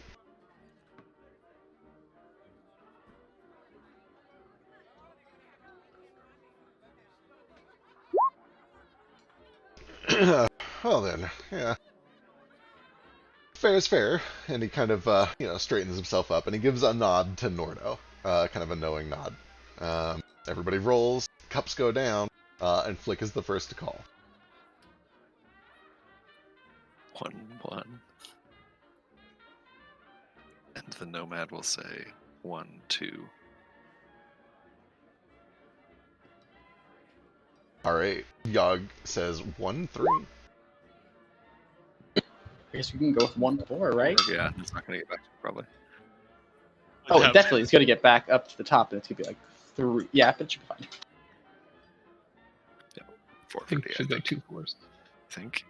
Seems risky. I feel like there's virtually no risk in a 1-4 here. I guess it depends on who we're trying to screw over. Is D, you tell us, Fasu, is D more of a risk taker, or would he play more conservative? He's a risk taker for 2 sure. 4s it is. Oh boy, Zanetta is gonna say 2 5s. And Liz, oh boy. Liz is gonna call liar. The dice are shown. 1, 2, just Archie's, so Zanetta loses a die and is out. There is a big round of applause. Let me double check. 1, 2, 3, 4, 5, 6, 7. Just kidding. Okay, we still have 3 seats left before we get to elimination. At this point, though, Archie does this, say, all right, maybe we should rearrange just a little bit so that we don't have the same factions fighting each other. You move there. You move there. Yes, that should work all right. One over here. There. Okay.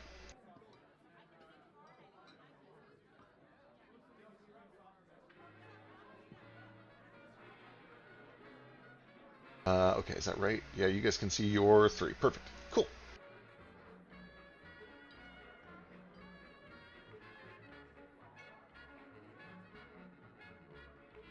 Let's see. Archie was the one who made that call, so he's going to begin with 1-4.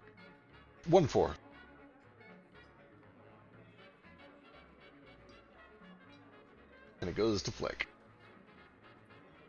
2 4s, right? He's got to say 2 4s. Yeah, 2 versus safe. Because he could say 1-6, but then it's going to get to Nomad in a really bad position. But 2 4s puts Nomad in a pretty good position, I think. Go 3 4s. Really? Yeah. Do you do it? How many dice is being rolled that we can't see? There are a grand total of 9 dice at the table. Okay, so there are 5 more dice that we don't see. There's no way there's 3 4s. I'm gonna make sure that there's at least 2. And if Archie is to be believed, there's gonna be a third one there. All right, you call him 3 4s. 3 4s it is. All right, Yogg calls liar, and he reveals his cup. Everybody starts showing cups. Before then, I'm going to try and tell Flick how to flip his dice with his cup. All right, excellent. Yeah, you know what? He's a fucking sailor, and I think he has sleight of hand. I think he would probably have a little practice with this. Let's see it. And I'm going to use a flash of genius on that. Hell +5. yeah! All right, let's see it. Let's see. I'll let you do the roll. He is proficient, so this is a D20 plus 11 plus your 5. And does he have is he at least level 10 in rogue? Let me double check. No, he is mostly warlock. 23 is pretty good. Let me see here.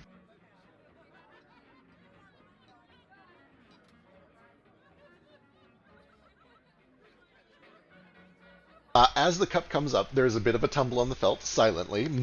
Almost everybody doesn't notice it. But you do notice that 2 people in particular lock eyes with Flick. It is Archie, who seems to have noticed it, and Liz, who seems to have noticed it.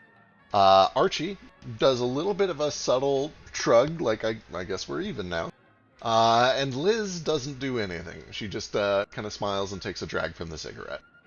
Can I? Okay. But with that result, there are exactly 3 4s at the table, which means Yogg is eliminated. This very riles up the kobolds a lot.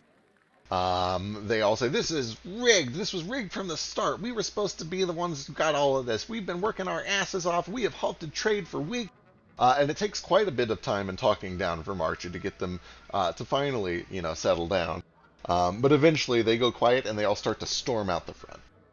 Can I try and use my kobold companionship to tell them that when we win, I'll make sure that they're compensated? Sure. Are you being truthful? Yeah. Absolutely. Give me a persuasion check.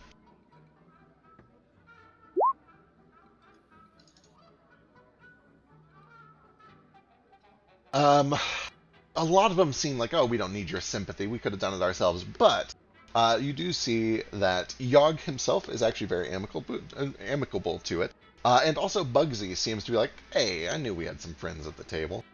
All right. You're good people. And they try to calm down the other kobolds. Like, all right, boys, come on, let's roll out. We can make our own way like we always have. And they take a moment to kind of reposition people so that you're not against your own teams, which puts us like this.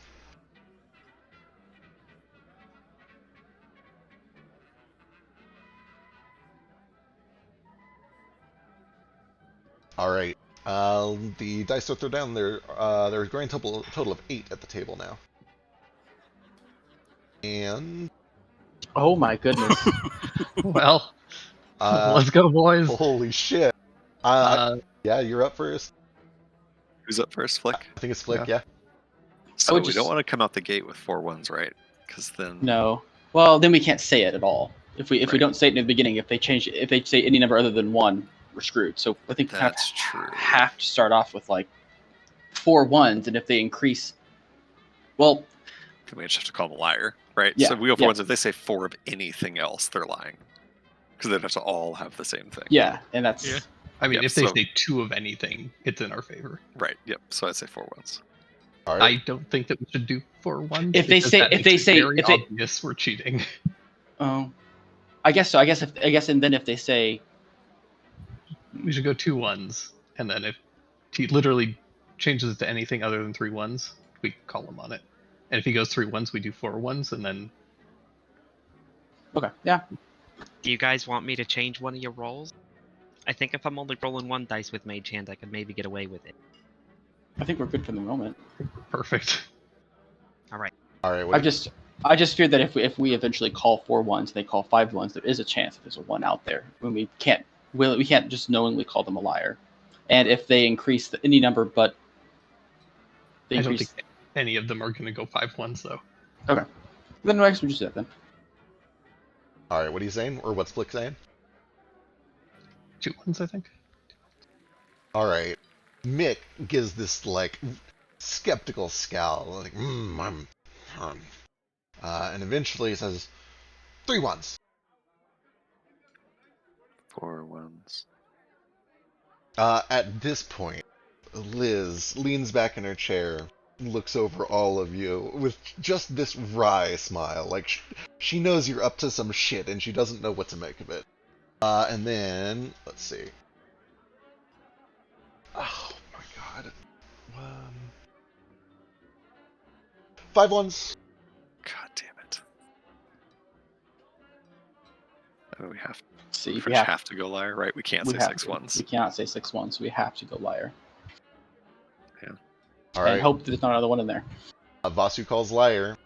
She reveals her cup, and there's a 6 under it. Mick reveals his cup, there's a 2 under it. Archie reveals his cup. There is a 6 and a 1. Oh no! She takes Archie. a long drag and begins to roll her dice in the cup again.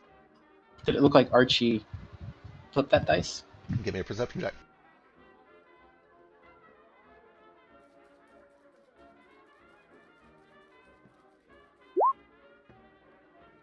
You watch him very closely, expecting some foul play, and he almost, with like an over-dramatized attempt to not do anything suspicious, he like grabs the cup by the top and lifts it straight up without any extra motion at all.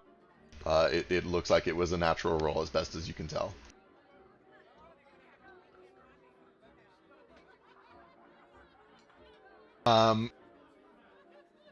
Liz does kind of lean in. This is a good game. This has been pleasant. It's been some time since we've been able to draw out this part of the negotiations so well. I'm proud of everyone. Anyway, you lost. It's your call, motioning to Vasu. Not felt 7. this close to excitement. Quite a Yeah, how very many long dice? time. 7 dice left at the table. Yeah, Archie has 2. Archie hasn't lost any dice. So we got to eventually make it so that D says something that sounds like a lie. Do we just want to start with 2 5s? I kind of think we should start with 1 5. Okay, Vasu's got a plan for this. If we want to make it, if we want to bet on 5s, I can make one of those 5s not a 5, maybe. He communicates that to the party. So we could say- especially D. Could say like 2 5s, and then if he increases it, we can just flip one of our 5s to something else if he calls 5s. Possibly.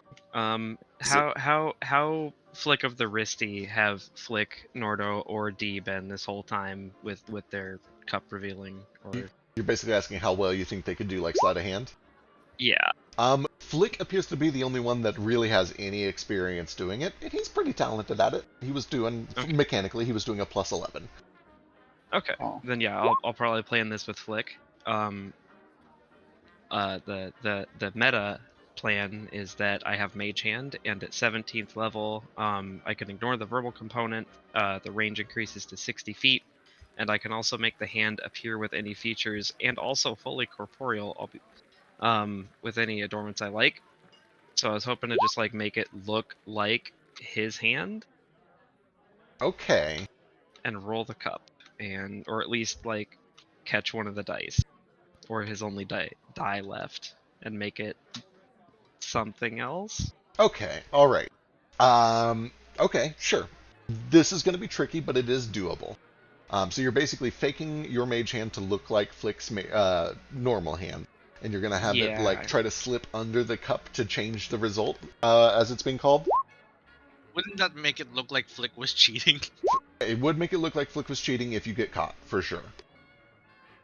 Yeah, I don't think we should do anything Yeah, I think yet. we should save this Yeah. for when we have a worse hand. This is a good hand Yeah. to just play. I was just putting the plan out there Yeah, in I like it. general. I'll also say that this is the sort of plan you would need to do before the roll, because it's happening as you shake the cups. So you'll have to call in advance when you're going to do this plan. Yeah. Totally fair. So Alright. like before we even roll, I'd have to call like I want a 5 or something like that. Yep. Cool. You wouldn't even have to necessarily tell me what it's going to be, because as long as the hand is in there, it can change it to kind of anything. The hard part is that the hand needs to be inside the cup as the roll is happening, Yeah. because it like slides under as the cup slams on the table. Anyway, with the hand that has currently been given, Vasu is the first to act. It's D. Or yeah, D. Sorry. And I don't know what he really had. Yeah, he'd be he's consulting the party through the telepathy about this. Should we just go 1-5, with 2-5, It's 2 5s. 2-5s. That's pretty ballsy. You need to be ballsy to get Archie out. All right, 2-5s. Archie looks. Oh, this is a pickle that you've put me in, isn't it? A pickle is just a real old cucumber. Why is the pickle the only thing that gets called a pickle? There's plenty of other pickled vegetables. It is unusual, Pickled onions isn't are it? way better. Have you tried our pickled carrots, by the way? Because they're delicious. You should definitely swing by and get some. Speaking of, Vasu has detect magic. He's heard people mention the food many times. He is also immune to poison and disease. I don't know if that helps him detect it at all. Are they drugging the food here? Are they lacing the hors d'oeuvres with something? Give me a perception check. Archie, in the meantime, is going to say 2 6s. About what I expect from Vasu. No idea if it's being poisoned or drugged or anything. You would know that you're immune if you do taste it. However, you do see that some little delicacy snacks are coming out, and they do have. Actually, I believe they're like, I don't think they're visible to enchantment. I think they put initials on it. But since you're aware that they're usually detected, I'll say that you catch just like little bits of glitter that probably indicate that they have a hidden magical effect on them. Vasu avoids the little delicacy snacks, but also makes sure to comment on the not catered in snacks. Sure. I guess. Sure. Like, oh, these are so good. You guys should try them. To like all the other contestants that have been knocked out, and Dirt especially. It's like, oh, look how much cheese is on this. Excellent. All right, it does go to Flick with 2 6s. Archie has bet 2 6s. I think a liar. Yeah, we gotta call liar here. Oh right? no. All right. As the dice are shown, you see 2 6s on the table, and Flick is eliminated. Balls. I think We're in he's the top working 5 with Liz. though now. Yeah, I think he's working with Liz. Absolutely. All right. Let's see. We got fresh roll. Before the roll, You doing it this can time? I declare? Well, maybe this will help. Maybe it won't. Also, you got it backwards. While Yeah, Vasu backwards is. epic. Oh, yep. Well, Oh yeah. Oops. there we go. Pretend I didn't. I'll pretend I didn't see those. I will declare that while like Vasu is kind of over at the snack table, but hopefully still within range of Mage Hand, he's gonna do a Mage Hand, but it's gonna be on Liz. Oh, Oh. I'm trying to fuck interesting. with her dice a little bit. Interesting. Okay, cool. Let me double check a thing real quick, and you give me a stealth check. Oh boy. Do I still have any hero points? I don't I do think not. you do, yeah. Okay. I believe in you. Those were abolished I'm in proficient. 1987. You are proficient. I have 20 decks. Here we go. Good luck. Ooh, that's pretty good. Ooh, that's real good. Okay. Nothing there. Nothing there. All right. You should keep the hand in the cup like at the top when she pulls it up. That way you can keep the dice held into place when she puts the cup back down, so it doesn't change before the reveal at the end. All right. You That's a good call. slip this mage hand under the cup right as it's going down, and nobody seems to notice that it slides under. And you can feel the die. You're not able to see it, but you can rotate it as you wish. And actually, give me a perception check. It's an incredibly high DC, but I'm into it. You should put googly eyes on your hand first. You can see through it.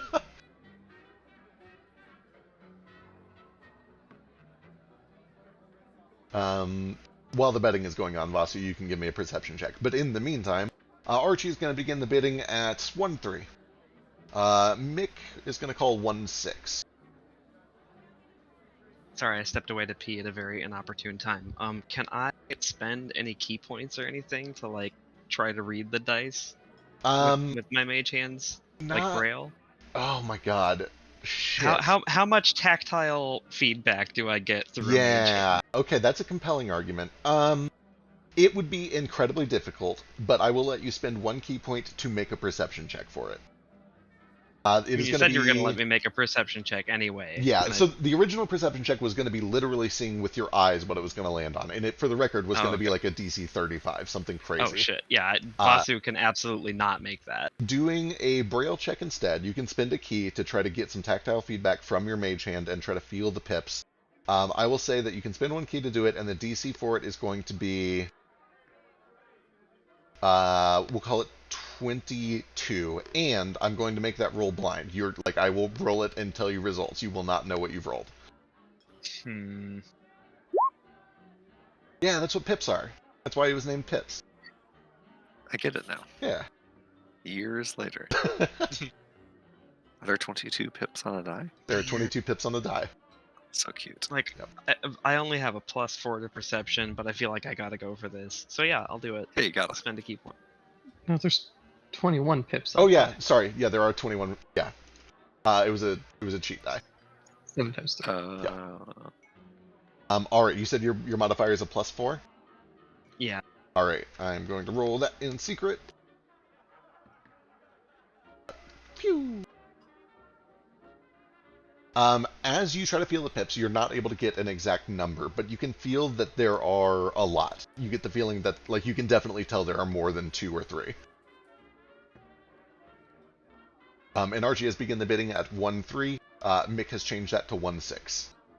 Okay, and I have the hand still in there, so I could possibly like still. Yep, you can move still or shuffle the die fuck with around? it. It'd be hard for you to get a specific number on it, but you can like Just touch go with for the lowest number of pips, make it a Yeah, 1, that's and then kind of the plan. Is just go for less or more. and then we call him a liar, and then there's like a really low chance that there's one of 2 dice have to be a 6. Well, he only called 1-6. He probably has the 6, right?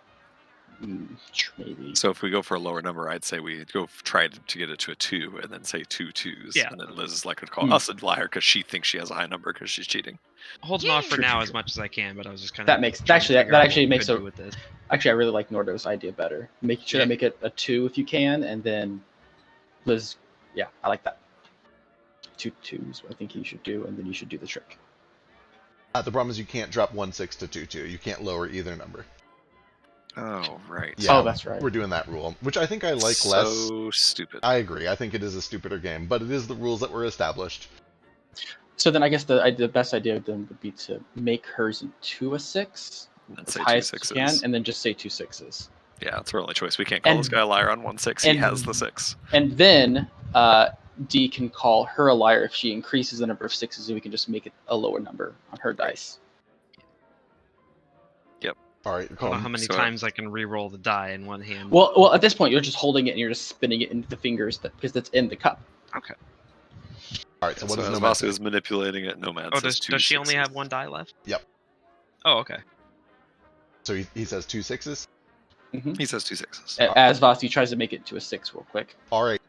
Liz, at the start of her turn and after hearing this, starts to peek under her cup. Vasu, either dispel the mage hand or give me a stealth check. Is it invisible? Ooh. It's not. It's No, it's disguised to look corporeal. like her hand, but it, Yeah. Oh shit. Drop it. Drop it. for... Yeah, I'll drop it. Okay, all right, you drop the mage hand. She peeks under and she looks under her cup, and she says 3 6s. Now you gotta call liar. Yeah, we gotta There's call literally no choice. Bullshit. Archie, to say that I appreciate your sentiment, but you do need to say the actual word. Oh, okay. You're lying. You're a liar. That There your you dice go. are lying. You are lying with your dice. You are holding liar's dice at the moment right now. You got it, kid. You're a natural. Thank you. Archie reveals I've always thought I'd have a lot of fun and a knack for underground gambling. I'm glad it's paid off.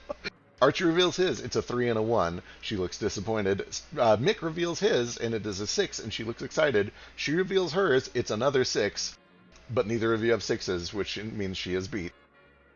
Fuck you, Burger King. And with that, Liz takes a long drag, stands up, and says, "Well, It's been nice. I'll be up at the warehouse, I suppose. Not And even begins to 30 walk out the days. back. Again, I know I can't like detect poison even though I'm immune to it. Can I try to like really focus on the cigarette and especially like the cloud she exhales to see if I get any kind of vibe from it?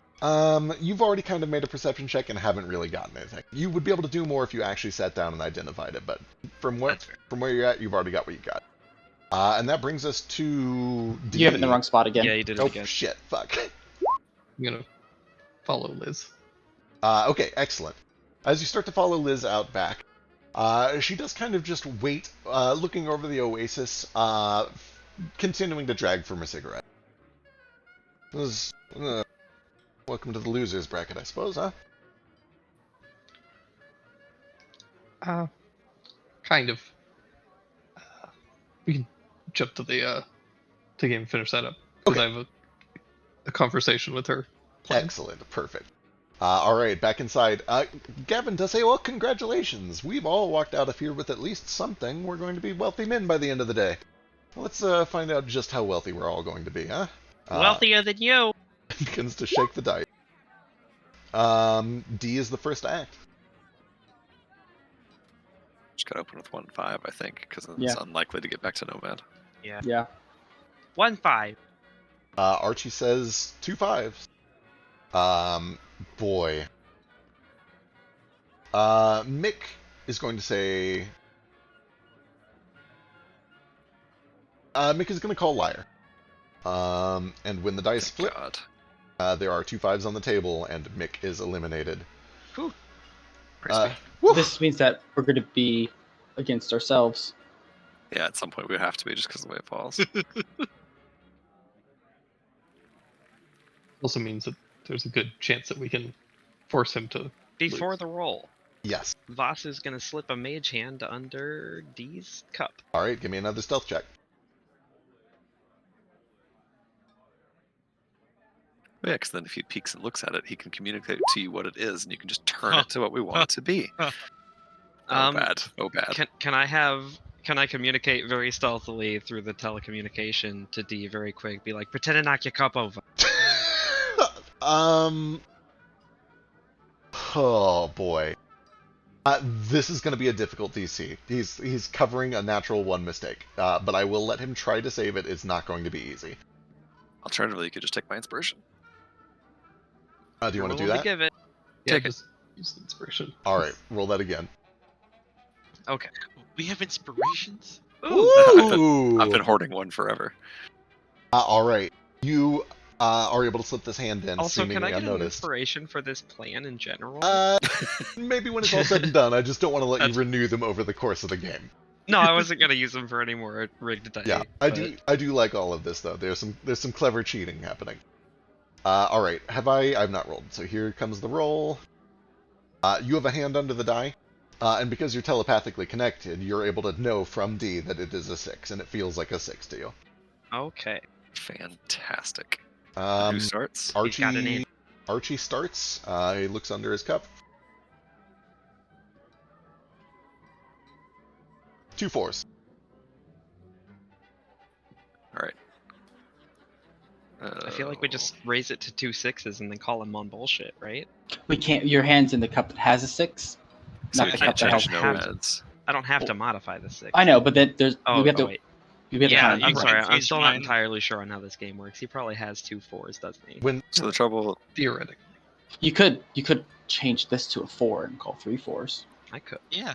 yeah, but doesn't nomad go next? yeah, Nomad is Yeah, up next. Nomad could still just say 3 4s. Rather than it goes Oh wait, to Vasu. yeah. Yeah.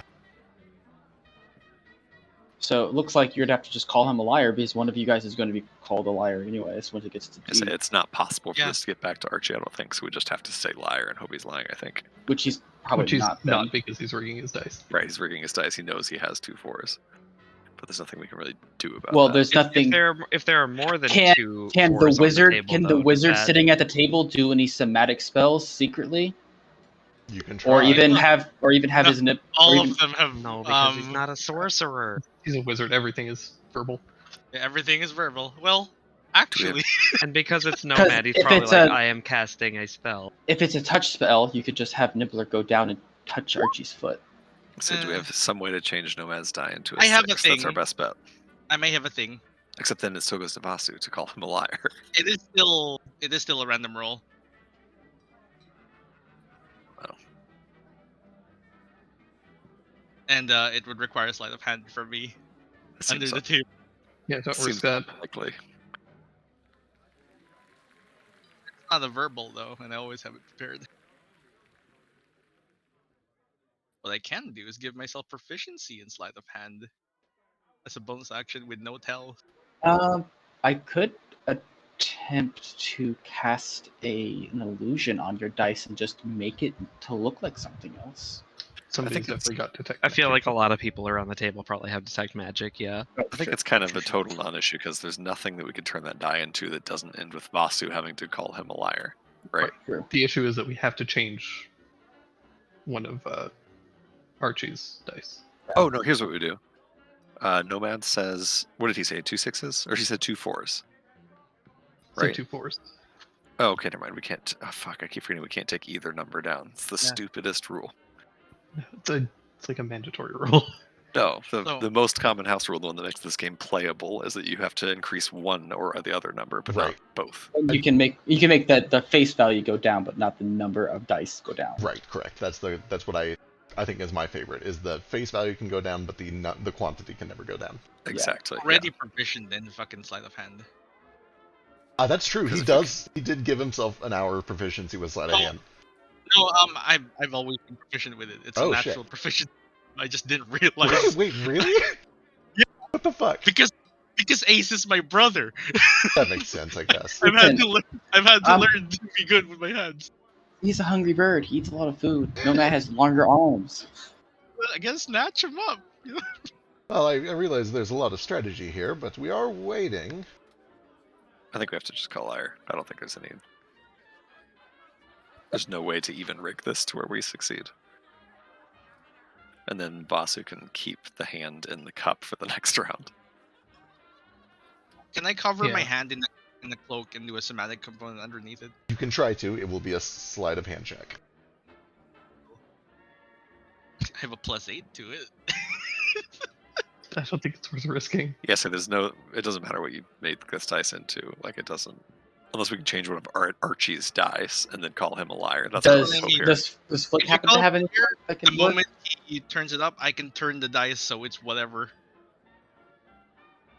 It's So gonna be that's- random though.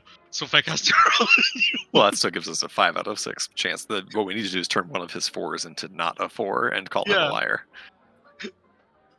granted, this is telekinetic launch This feels I or feel like we- catapult.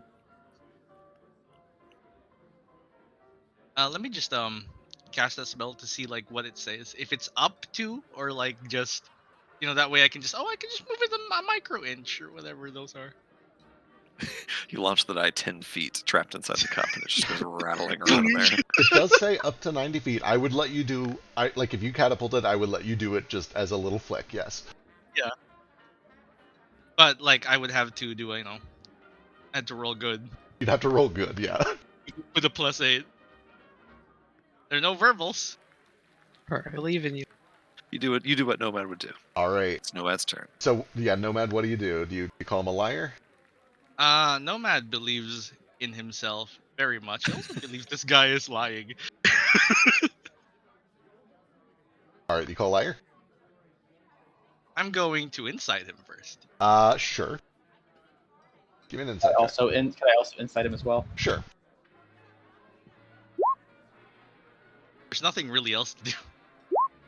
Unless I can roll have to- a 25. I have to call him a liar. You have also spent a lot of time studying all of them, and you've been trying to get a good sense for tells. Give me another roll with advantage, Ace, because of that. Sweet. 33. He seems confident. He seems like he's really got what he says he has.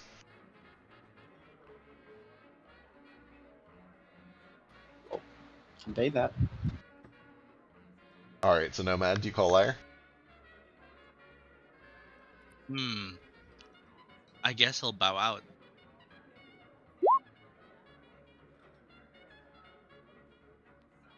Uh, What do you mean by what do bow you mean? out? Yeah, what do you mean by bow out? Call him a liar, because I call him a liar and just like get out. Are you gonna do your hammer thing? I don't know All right, you if call him. I have. Yeah, I just call him a liar. You call him a liar, and he starts to lift his cup. He's going to reveal what's under the cup. Do you try to do anything weird? Nah, he has complete Do faith in himself. it. Let's do it. Let's do it. All right, give me a sleight of hand check. oh no. Oh no. You have any inspiration you can use? Nope. I've used mine before.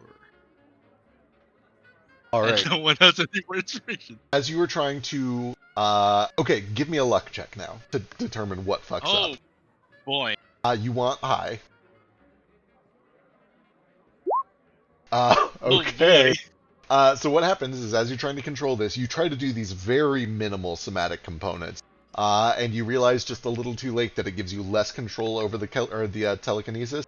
And No. as a result, one of the dice goes like flying upwards, and it carries the cup with it. And it becomes immediately apparent to everyone in the room that like something weird just happened. Nobody says anything, but Archie does look at you with a smile and says, "Well, I think that just leaves 2 of us," and looks to D. And he starts to move your dice out as if you're eliminated. You do see that Doesn't him- the one of the remaining dice, the other die that flew off to the side of the room, but his remaining die was 4 up. If that does matter to your like gambling strategy later. But it leaves it down to D with 1 die and Gavin with 2. Gavin is up first. I still have my hand under the cup. Oh no, I did that public. Sure Hang on. does. You sure Yeah, did. I'm sorry. I gotta re-roll that because I had it public. Hang on. Which is a shame. He would have loved that starting hand. Oh, fuck. 1-1.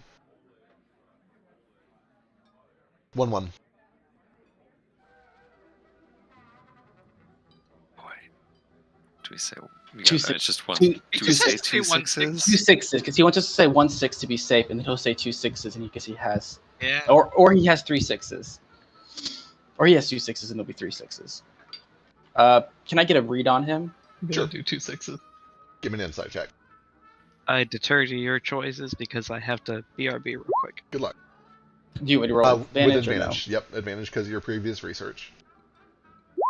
27 is. He seems less outwardly confident. He looks like he is playing a strategical game in his own head. He's trying to figure things out. Hear me out here. Call him a liar. He doesn't have a 1, and neither do we. no? Started low as the play it safe strategy. Just playing the safe strategy. He doesn't have a 1. He just wants to see what we do. Right, let's do it. Might That's as a well. huge gamble. It is And a he- huge gamble. Everything at this point is a gamble. But it If was, he seems lack of confidence, that feels to me like less of a gamble than calling 2 6s or 1 6 for that matter. I don't know. I think I would still say 1 6 if it was me. Because I think if he says 2 6s, we could just as safely call him liar. 1 2 1 6 then. I think so. I like the idea of calling him a liar. It just sounded way more I fun. know. I really like the idea of calling him a liar too. There's no way that he said 1 1. Like he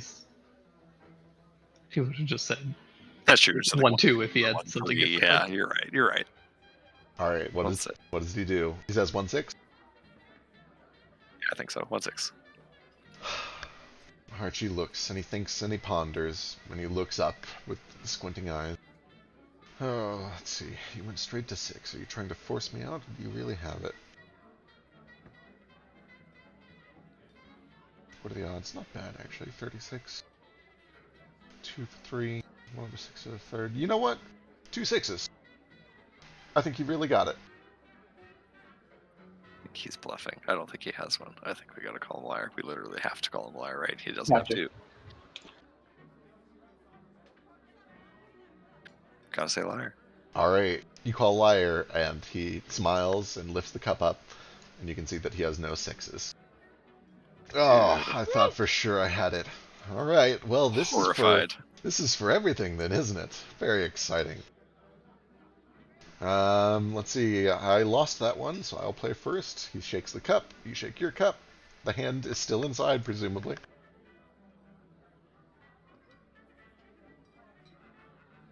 1-2. I think the best bet is to have us change it to a 6 and say 1-6. I think so as well. Yep. Because then he has to call liar if he's got a 2, and if he has a 6, he has to say 2 6s. Yeah. It's 6 and say 1-6. He only call it if he has a 6, which is less likely. So let's have it changed to a 6 with the hand, and we'll say 1-6. All right. Vasu has had a decent amount of time under that cup to start using tactile feedback. It is going to cost him a key to get that tactile feedback. Just right. What's that? Just mentally be like, yep, it's a 6 now, right? Like he can lift his cup up to look at his own die, and that's a good point. Yeah, that's actually a very good point. Sure, okay. Yeah, in that case, I just need the sleight of hand check, and it's not even going to be particularly hard. It's all kind of underneath the cup. I think he is AFK for a second, so somebody else give me a D20 plus 5 with advantage because it's all behind the cup. Not me. 18 is pretty good. Yeah. 23. No, he rolled both of them right there. Or do you add another 5 to it somehow? I'm adding 5 because we need to. Hey, nice. Yep. All right. Yeah, Vasu deftly does a little rearranging. He sets it back down 6 face up. D kind of peeks under to make sure it's a 6, and there's a 6 under the cup. Then we say 1-6, right? And he says, and then after he doesn't call, if he doesn't call us a liar, then we will change it from a 6 to something else, anything else. 2 6s. All right, change it from a 6, then call him a liar. Right. Yes. Perfect. Yep. Just change it to anything besides 6. All right, give me another stealth check.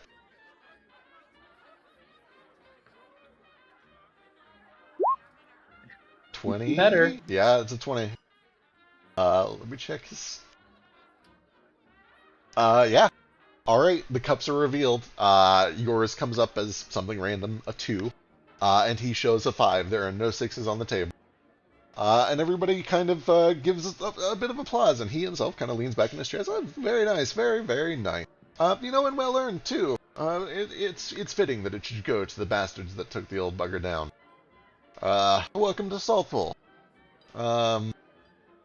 Well, let's get everything sorted out officially before we move on to celebration. And he starts to kind of fan out the envelopes again. And I'll post the reminder for what each one represents real quick. Have like an actual index list of what it actually contains. Like, are we at a disadvantage because they all know what's in the hoard, but we don't?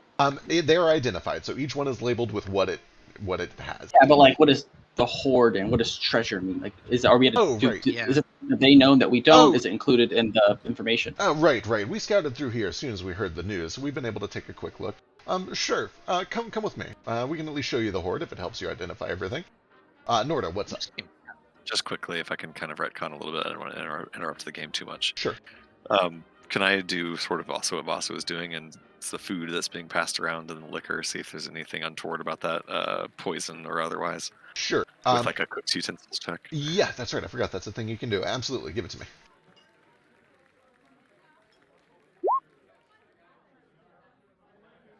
All right. Yeah, you take a careful look, and you've been watching over the course of the night, kind of tasting, sampling little bits here and there, smelling them first, checking them first. As far as you can tell, everything seems kosher. And before you make your before anybody picks any prizes, he does offer to show you the manor and also show you the hoard, because that might affect what you choose. It is for cowards. I'm so mad. He's going to show you the left tower first. The first thing you find is that there's this nice little bar in here. It is well stocked. The staff doesn't come with it, I'm sure you understand. But you can find somebody else to run the bar. I'm sure you could drum somebody up. There's a little stage beyond that where it looks like there can be small performances or whatever. There is a washroom beyond that. Then a little deeper down, you find that there are 3 rooms on the left. From closest to farthest, it is a storage pantry, and then a kitchen, and then beyond that there's a little den with a fireplace, kind of a study. It's like a cigar lounge or whatever. Small table and 2 very nice plush chairs and a bookshelf. Across from it, it looks like there is kind of a dressing room right here for the performer, and it does have a door that leads out onto the stage. And then finally, behind the bar, there is a smaller storage area for alcohol specifically. And he does show you the storage shelf with all the wine on it. Has a secret passageway that leads to a small hallway that leads to a trap door, which leads to a maintenance room, which has the still stones that power some very, very basic things throughout the manor. Mostly the flowing water, the plumbing, and some very minor security. Then it takes you over to the other side. He assures the ogre that it's safe for you to let him in, and begins to show the other side.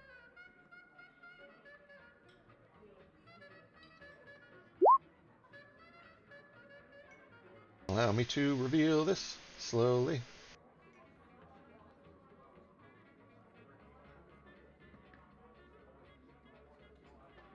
There's a hallway right behind it that leads to 2 more locked doors. On the right, there's a luxurious master bedroom. There's a gorgeous bed, a grand piano, a small table, a bookshelf, and apart from that, it's just kind of this very nice, ritzy wallpaper and flooring, very simple. At the left side, there's a door that leads into what appears to be an empty room that is just full of books. Books of every color and flavor and title. Also, you can tell that a couple of them are magical. They look a little bit cleaner than the others. Most of them are mundane. They are not organized in any fashion. It is just piles of books. Just a fuckload of books. All the books that was taken. And then finally, at the end of this hall, there is a weird archway, and you can hear the sound of running water. And then it goes down a couple of steps into... Oh, boy. Imagine for a moment that Olive Garden had an indoor pool. That's kind of what you see here. There are plants all along the walls. There are these big, ostentatious pillars that kind of line all the corners of it. And then there's a little fountain at the end that pours water into this pool that goes down pretty deep. It just appears to be a very large indoor pool of some sort.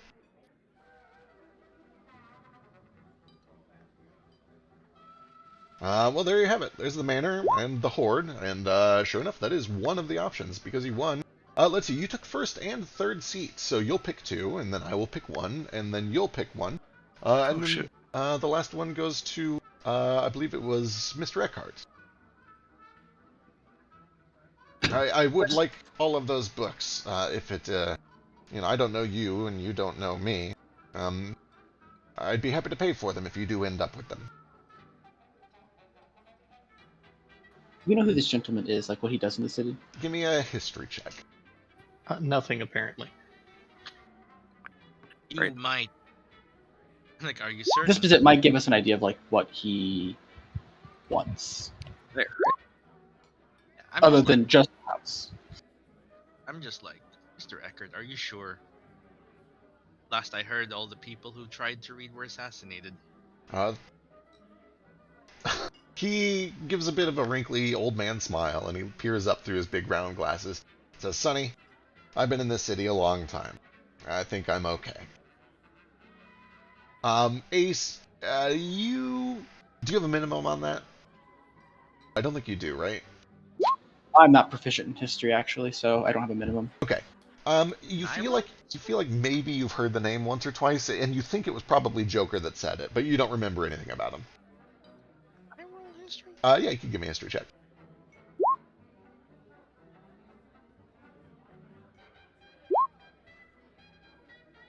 Yes, you remember clearly that Joker mentioned this name as kind of a rival or a competitor of his, and you then did some subsequent research. You learned that there are a couple of journals that have been published by him. He is a researcher and a retired archaeologist. He's very, very interested in the ruins of the Dwarf Giant Hills. He constantly rambles conspiracy theories about an ancient civilization, and how they have vast hordes of technology that he wants to uncover for himself. He's just a crazy old retired archaeologist turned collector who made his way to Salt Bowl one way or the other. I've heard of you. I feel like we're happy to trade. Should we get the books? See, here's a man of business. I'd be willing to pay a fair price. As I'm sure you understand, it can be hard to come across literature in this town, but Understandable. yes. Well, discretion would be wonderful, but we can discuss numbers after the fact. And what does the golden treasure contain? Looking over the pile of gold and treasure, it comes out to a grand total of. Let me take a look. When we say treasure, you don't mean like magic items. No, it is literally just like money. There is a collection of gold and platinum bars, some of which is in the form of chopped off statue arm. But ignoring that part, it comes out to 12,750 gold. Not worth the manor. I think we should get the manor and the oasis to begin off with, and then see what's left after that. But I definitely think we should take the manor to have like a foothold inside the city and all the resources, and then we definitely get the oasis in the water. So real quick, as you guys are having this discussion, Nordo and Moat have their hands raised. Nordo, what's up? For the food thing, I'm good. Okay, Moat, what's up? At some point while they wander off to divvy all that up, I'd probably just head out back to keep a better eye on wherever that angry guy ran off to. Make sure he's not about to just storm in. Sure. Give me a very easy perception check. Yeah, I'll just hang out there. Nothing's easy for me. Feel that. Delightful. Yeah, when you go out back, you do see that the orcs are kind of just hanging out a little bit. They look disgruntled. They're hanging out by the water. You can see that they're kind of having a conversation in Orcish. I can't remember. Do you actually speak it or not? No, he does. He does not, but he could also just telepathically mimic it. We could just tell him what that's. I'll also spend about 8 minutes reading and learn it. Those are both options. Either way, they look dejected. They look saddened. They look like they clearly came here for the water, is what they wanted to walk away with. But yeah, you kind of keep an eye out the back, and you don't see any signs of trouble. So peaceful. So What a great peaceful. night. It's very serene. God bless Moat. I'm so sorry. I know how it feels. These things happen. All right, back inside. After you've done the brief tour, they close the door back up and says, "Well then, your first 2 picks."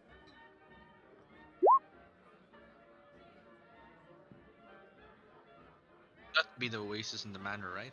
Oasis for the sake of the city, manor for the sake of us. All right. Oh yeah. Understood. He kind of shuffles 2 Are we envelopes. sure we don't want to just go manor and treasure? Yes. What do we do with the oasis? We make sure this city. We can literally help this city more than anything. The How? reason I wanted to stay here. Well, if we control the water, we can help divvy out the water more evenly. Yeah, and do we plan to stay here for No, we can months? install business that will do it for us. With who? Do you have trustworthy employees from the city Not that right aren't just going to take it for themselves? now. And Oh, well, we can come back every now and then and check.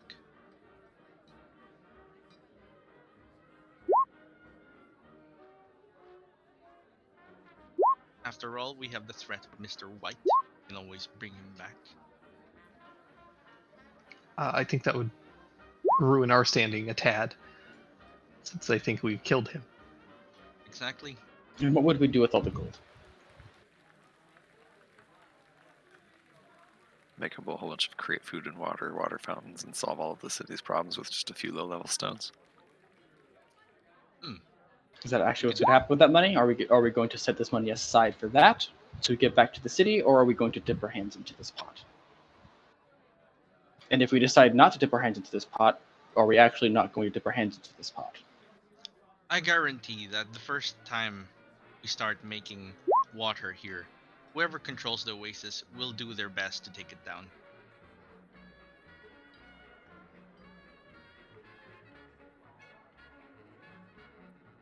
I don't want to. I'm not there. Never mind. Ignore me. You're telepathically. Well, yeah, we're all doing this telepathically. Yeah. But we can. Yeah, if you're within 240 feet, you're a part of this conversation. I don't want Unless to you don't want to. sound like I'm pushing an agenda here, but the mausoleum was taking care of people and giving out water and food well before Mr. White was taken care of. We could always just put them in charge of it. There's also the Emerald Company. I know they just want the money. People we that can want check. money are trustworthy. I don't know if they are. I'm certain, I don't know if you've learned this already. Mr. White absolutely lies and cannot be trusted. Yeah, a lot of people lie and they can still be trusted. But Mr. White will absolutely backstab you. He's done it before. We've had accounts. If it suits him, he will turn.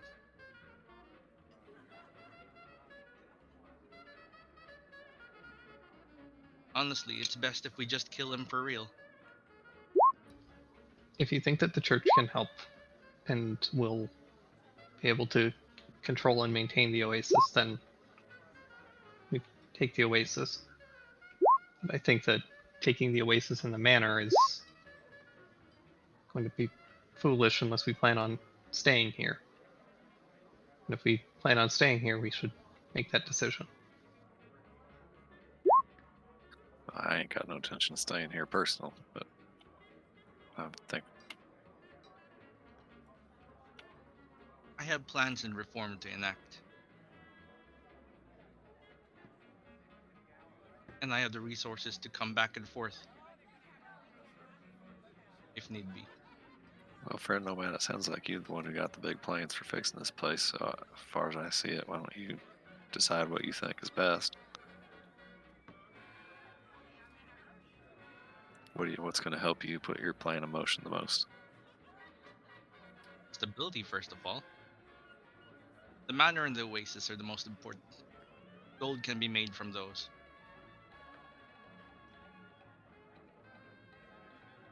And if the Emerald Company does work as a part of One Mirage, we too have some control in them.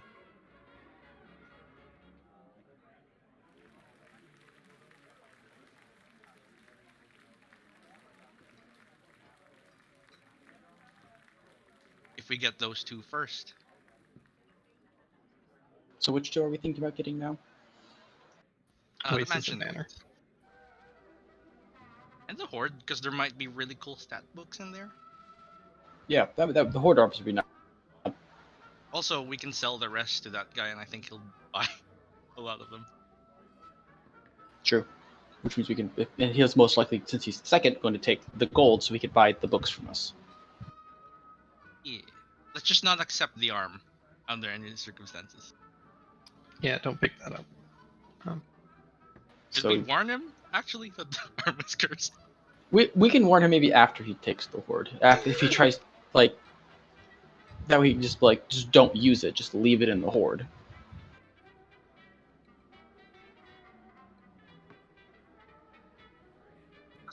Does the curse spread to the other treasures once you touch the arm to it? I don't think so. That's not how curses work. So I need to make the fucking spreadsheet, but I believe you guys have done a check, and you've kind of determined that because this curse is coming from a deity, the deity kind of lessens the effects the less, like the further it gets from the original sin, right? Like, if somebody else handed this arm to somebody else, it's still cursed, but the curse would be lessened, and it will be lessened more and more as it goes, like, through a lot of different hands.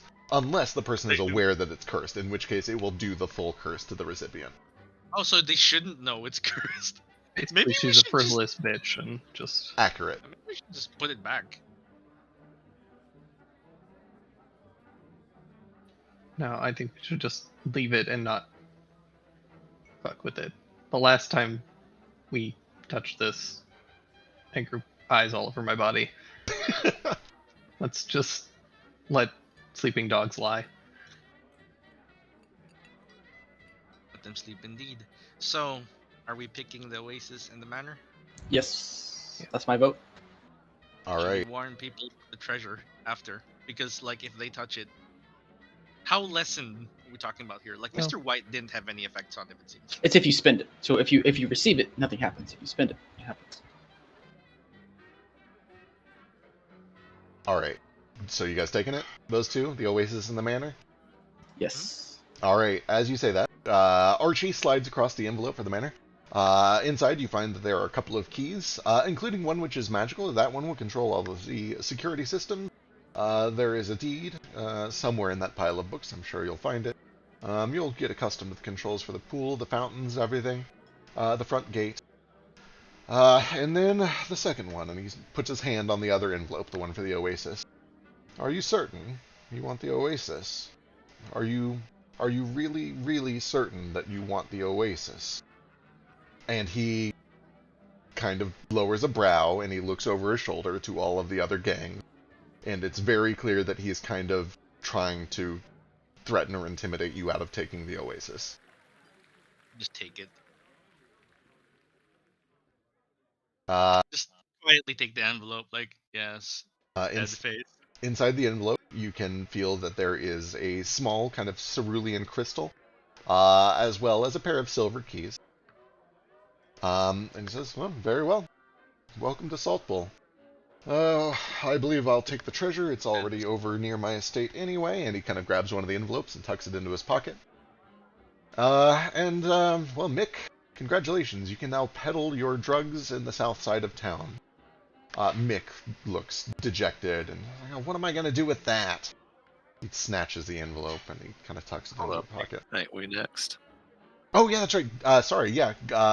Gale, or wait, is it Gale? So it's you guys, yes. You guys have the next Yep. between the So airship and the south side. Not the territory, right? Yeah, so it's either the airship or the southern territory. Basically, I feel like permission to sell drugs. I feel like if we get the territory, it's going to be more. We have 3 airships. I say we just don't need the airship. We have to. airships. I mean, And we if we're could. trying to have like a foothold in the city is the whole point, then having Yeah. territory is So, important. True. to be clear, you're not getting a deed to the land. You're getting an agreement from the other gangs that you can sell drugs there and they won't interfere. Just drugs. Does that mean that they Distribute can't water sell there, drugs? right? You might be able to make a case for peddling other contraband, potentially even literature and writing, maybe. But basically, it is just an agreement with the gangs that is your territory and they will not sell drugs in it. They won't put their guys over there. Okay, good. Yeah, What let's put type water of on the- airship? I'm just curious. I'm not saying we go for it. I'm just curious now. It is an old-timey thing. Brilliant. Very expensive. I believe it is primal enslavement, double balloon, about galley-sized, maybe 120 feet long. Resplendent, as everything that Mr. White owned was. As nice as this place, at least. Yeah, let's get the game territory. I think the only use of an airship to us would be to like sell it.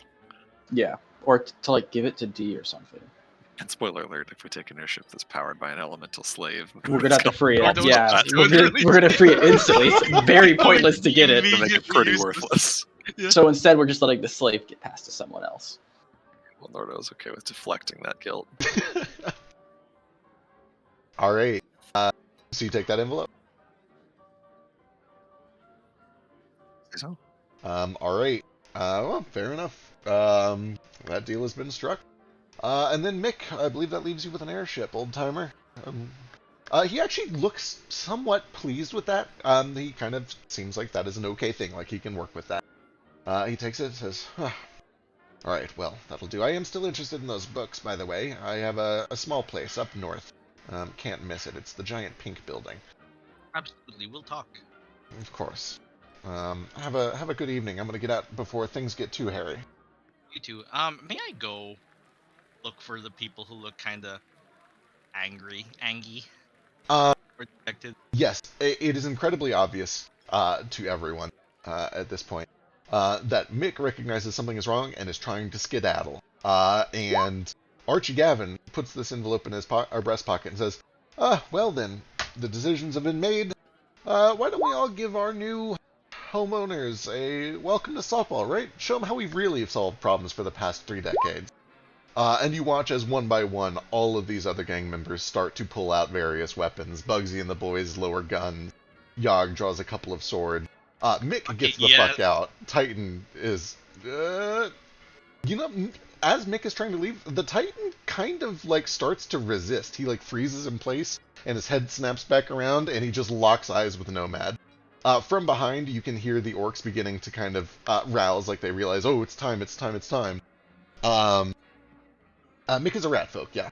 The only person that seems like they're not wanting to stick around is Archie, who is kind of making off with one of the envelopes. Everybody else looks like they are about to go into a fight, and that'll be initiative here in just a second, but food is ready. Sweet.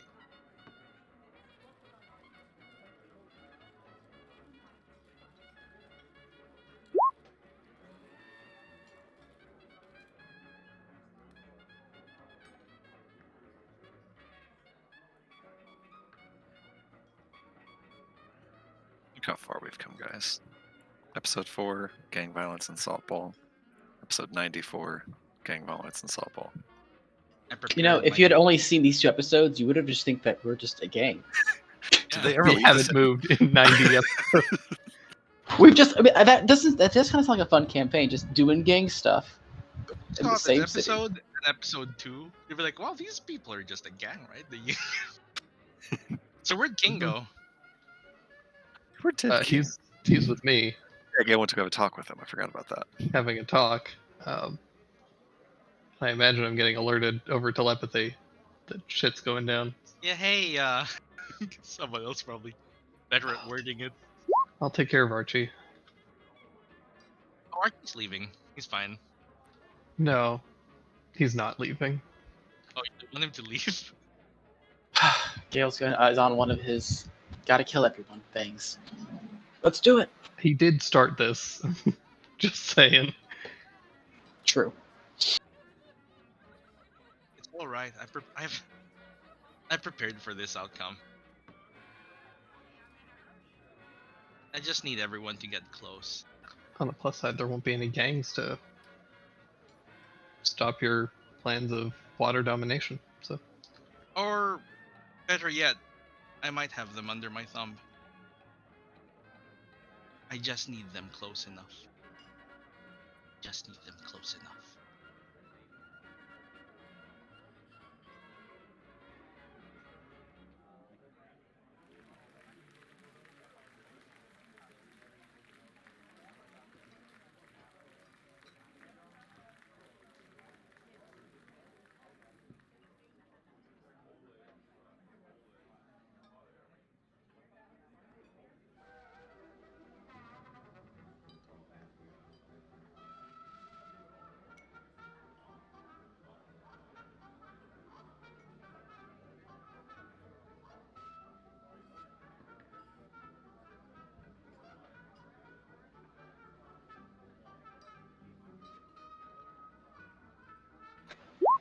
I just want to say I'm so excited about the instrument for the other campaign.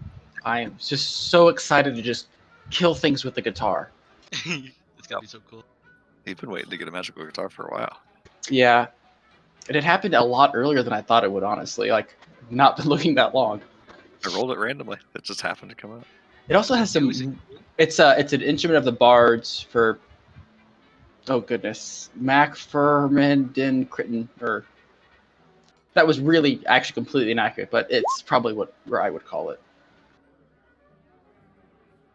So it comes with fly, invisibility, levitate, protection from good and evil. Each can be cast once per a day, actually, and then it comes with the additional one that's unique for this one: bark skin, cure wounds, and fog cloud. I will caveat, I haven't looked at it yet, but it will probably be once per long rest. Because and there it says it until the next dawn is what it says. Yeah, that's that makes a lot more around 8 sense. encounters a day. Yeah, makes a lot more sense. I'll take a look because magic items technically in my house ruling, if they say per day, they are per day, but that's because I usually tweak magic items to be appropriate to our rests. I'll take a look. Yeah, I gotcha. I mean, honestly, he's just gonna want to levitate around all the time. As I am rolling this massive initiative list, you do see that Bugsy kind of steps forward and is like, you guys are cool. We don't have to do it like this. Just hand over the Oasis key and everybody can walk away. We'll pretend this game never happened and, you chose something different. Why don't you get the fuck out of my house? Hell yeah.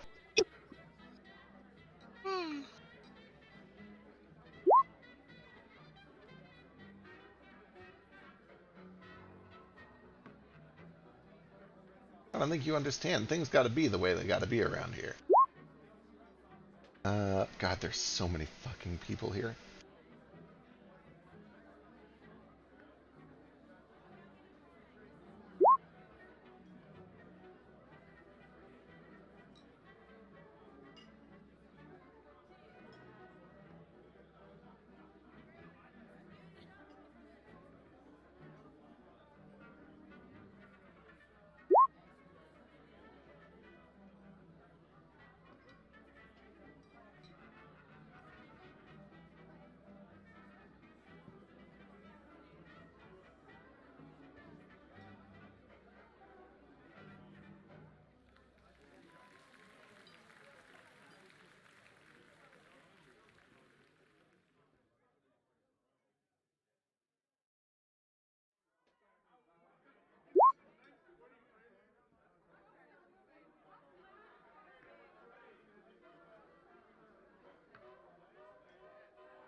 You guys can also reposition yourself anywhere that you were either in this room or that you said you were ahead of time. I'm gonna have to move a couple folks around too. Where did the envelope swapping happen at? It was all at the table in this main kind of meeting area. We also need to briefly rewind to Gale and King having a conversation. Oh yes, that is important. That could definitely be applicable here. Yep. Yeah, let them do their thing. Yes. Just whoever Nomad is guarding him, so I don't know where Nomad's standing. But oh, look, I'm right next to him. It's perfect. All right.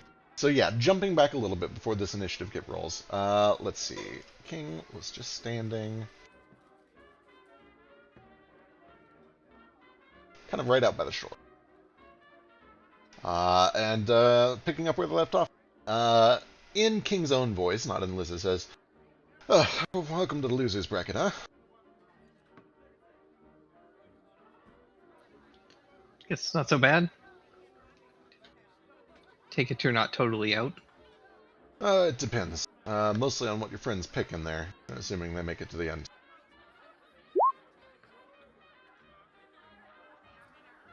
So what's your deal? What are you after here? The city, of course, one step at a time. I do my work, they reward me. This is the promised land, and he kind of like waves around to the whole city. This part of it is nice, but I think that with a little reform, it could all be just as nice. Like it or believe it or not, I just want people to be happy. I want to be at the top of a lot of happy people. And what your foodie friends weren't making that happen? Oh, they tried, but you know, you can only drug the masses for so long. As soon as they become literate, that will become a problem. They'll slowly realize that we're using magic, and it's just not the same, you know? It's not genuine. I really want to see people smile deep down in their hearts and souls. I'd like to reform this place. My end of the deal is that if I play along long enough, I get to take this place, one step at a time. This was supposed to be the first step. I wasn't expecting all of you to show up. Yeah, well, we weren't expecting Mr. White to show up. Seems like a lot of these problems could be solved with a little bit of communication ahead of time.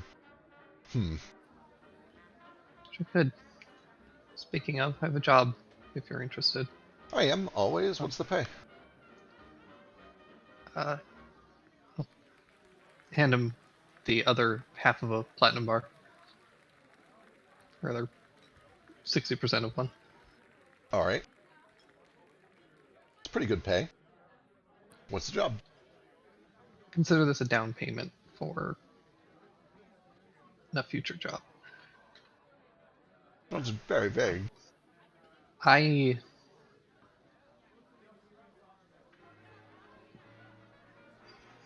dying soon. I need you to be an escort to help get me away from all of them. Slow down there. What are we talking? Terminal illness, execution, assassination? What's the deal? And who are they? The rest of my friends. All right. I take it they don't know anything about this. No, and I'd appreciate the discretion. You're good at that. I am good at that. That's why I need your help. Sure, talk to me. Right. In some days' time, I'll need some assistance and an escort to go to a machine where I'll be meeting an individual who will be making a final deal with me.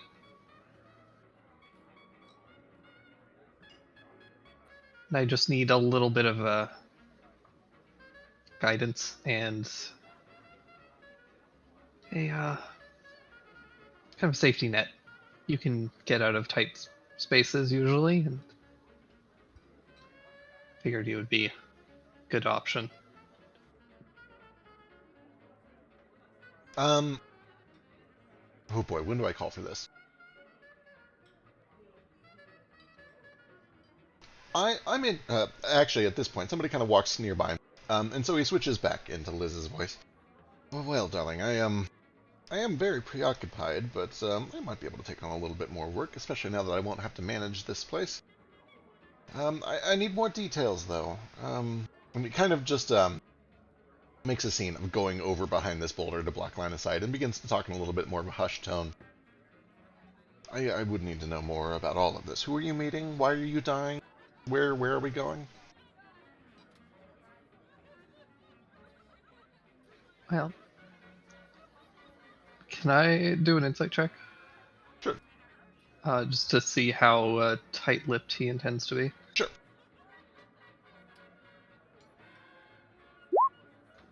It's good enough for me. If he thinks he can make gold out of it, he will be tight-lipped.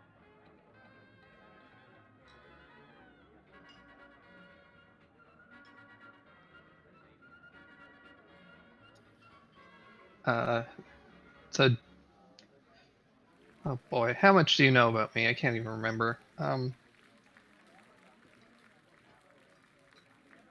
a tremendous amount. I know that you are severely alcoholic, which is probably why you're dying.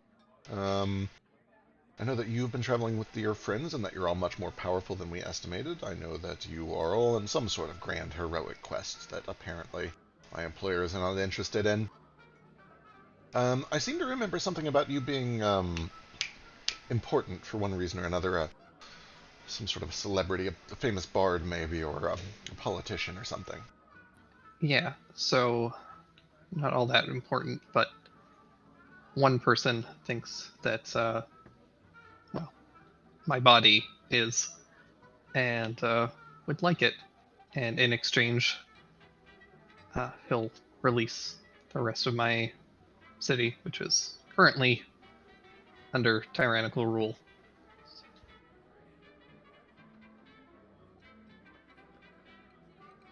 And you intend to give it to him. I do. Oh, that's very noble. Alright, so you need me to help deliver you to this person to sacrifice yourself for your kingdom. Yes. I need you to be able to help me get away from all of them, because God knows they're not going to let me do it easily.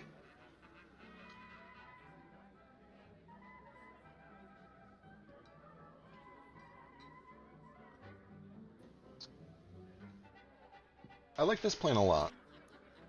You do remember that the last time that I tried to escape from all of your friends, they beat me senseless and tied me up. I mean, I don't want to talk my... what is the opposite of tooting your own horn? I don't want to do the opposite of that too much, but if you don't think you can get away from them, how will I improve your odds? Well, ideally, things will go exactly as planned, and there will be no need for anybody to make any emergency escapes. But, worst case scenario, you do have some magic and can teleport. So I was hoping that you'd be capable of doing that.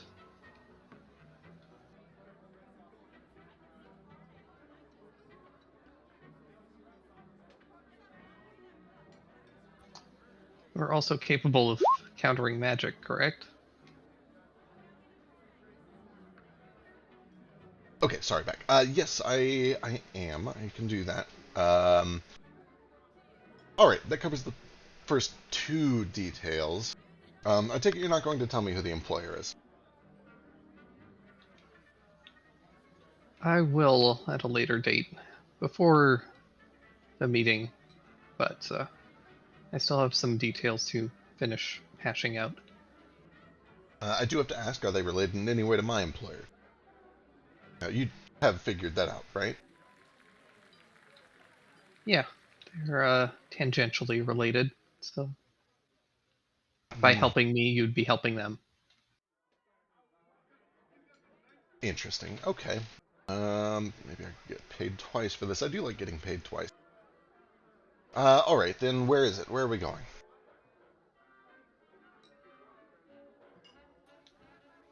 Under the ocean. It's to a place called the... I need to get to the Semblance Engine.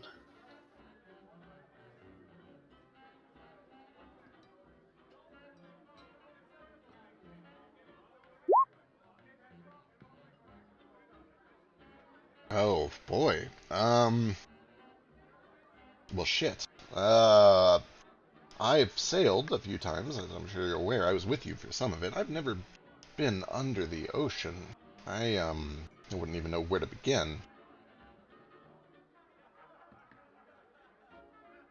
I can help with some of the swimming stuff. And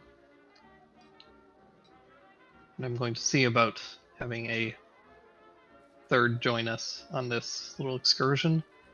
Okay. Swimming. Are we going to swim to the bottom of the ocean? I mean, I'm aware you're talking about magic and whatnot, but that still sounds like a hike.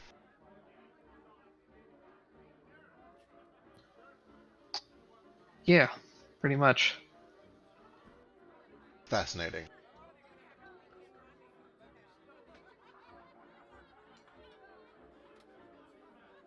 Give me a your choice of persuasion or deception. It can be secret if you don't want the others to know, based on whether or not there is any deception going on here.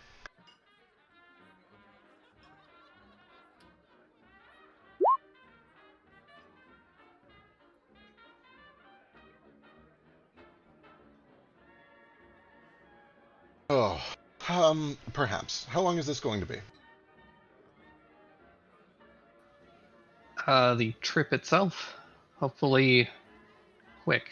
I need to finish talking with the big man, find out a few more details. But if you're interested and you want more of that, and gesture at the platinum, and then I'll contact you.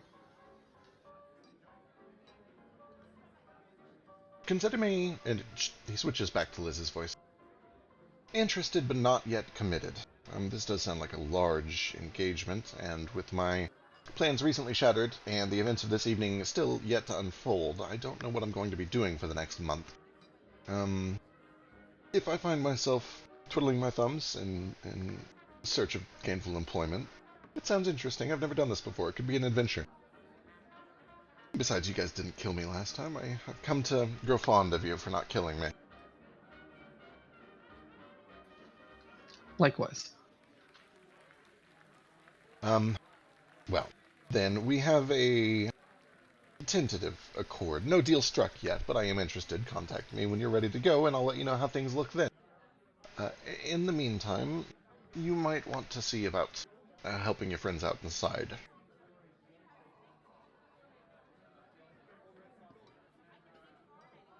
I take it at that moment, everything goes down. Yeah, it's just a few seconds later that there's the sound of raucous noises as everybody draws weapons, and it becomes clear that a fight is about to break out inside. So that's where we'll pick up. We can probably get through like a round or two, but this one's definitely going to have to be a multi-parter. It's good. Let's do it. Warning something like everything went exactly as predicted. Pretty much. Hey, it's Bugsy and the boys. What do they do? I am so glad that they're up first. Nomad like puts up his hand and is like, I have the deed to the Oasis. Yes, that's exactly what we want. Okay. Just all he says. So hand it over real quick, or I'm gonna have you say hello to my little friends. I'd like to say hello to your little friends. Alright, then their first action is all the little friends are going to fire at you, Nomad.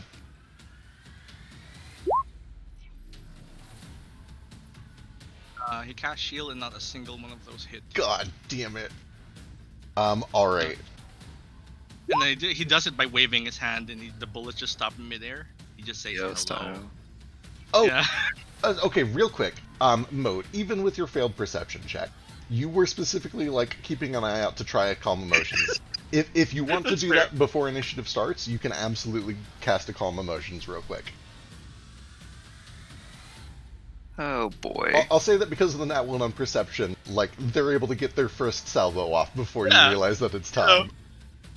I'm gonna just go ahead and play it up that I was not paying any attention and missed it. It was a nat 1, let's be real. Yeah, that's fair. Alright. In that case, Ace, you're up. I can non-lethally shoot people with arrows, right? With a good roll, yes. I'm Ace. Great, so you have you're very talented. You know how to kneecap somebody. All right. You might fuck it up on a nat 1, but otherwise, yeah. Does this guy look aggressive? This ogre. Who was he with? Does he come with the house? Boy, Is he ours? give me a fairly easy insight or history check.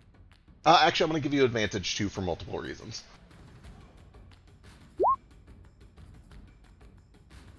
You grew up with orcs. He's dressed in orcish garb and seems to be dressed very similarly to Zuko. It seems he's probably with the orcs. Okay, that does help me plan what I'm going to do next. Okay. I guess I'll go to shoot the Bugsy boys, non-lethally, and I'm going to take a -5 to do 10 more damage. Sure.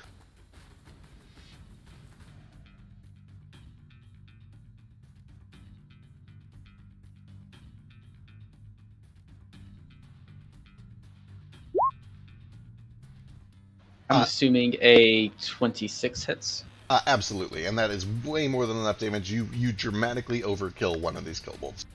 I don't overkill them. I over knock them out. You dramatically over knock out one of these kobolds. Gentle retaliation for yourself. -5% again. Another one bites the dust.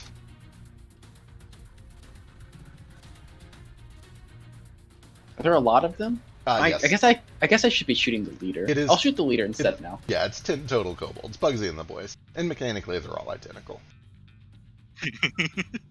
Bugsy's just calling the shots. Do a -5% again. Yep, that'll do it. Bugsy goes down. That was going to be on Yog. Oh, that's on Yog. Yeah, Excellent. this one was on Yog. Let's see. A 25 does hit. Double checking, make sure. Okay, cool. That does 23, 29 total points of damage. One of the arrows slips through his bladed armor and sinks into flesh.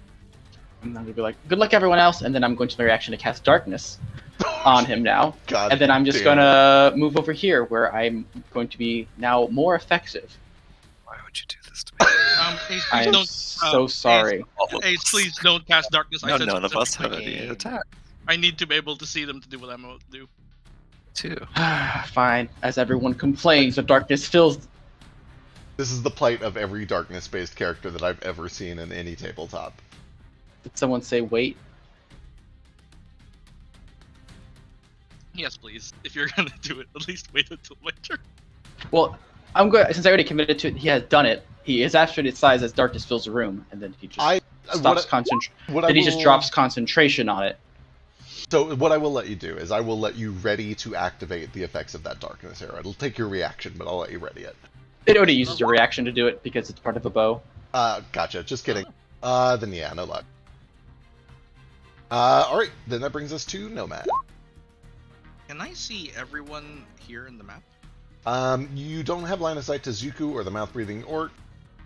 You don't have line of sight to this guard, and you don't have line of sight to any of these three inside of here.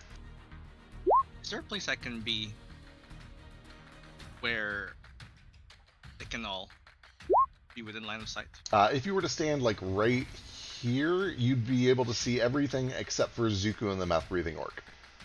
Gotcha. Zuko is the leader of that guy there, right? Zuko looked to be the orc in charge, yeah. Okay. I'm going to ready a spell for. Actually, I don't know if they're gonna come closer. Actually, So- I need to do one thing. I need to not move there then, if that's okay, since I'm not Yeah, good yeah, at using yeah. Feel free to darkness. reposition. Not that there's really a good position. I guess we'll just move back over here and try to hide behind Basu. Okay, back to Nomad. Where are you repositioning? Is this place a closed area? If I fly up, will I see everyone? If you fly up, it's not going to help you get visibility on anybody that you don't currently see. But you definitely have room to fly up about 20 feet. It's a very tall ceiling because this is like sunken down. So it's a 20-foot ceiling, and you'd be over everybody and able to see everybody that you could already see. Right. Let me just look at something real quick. See how this works.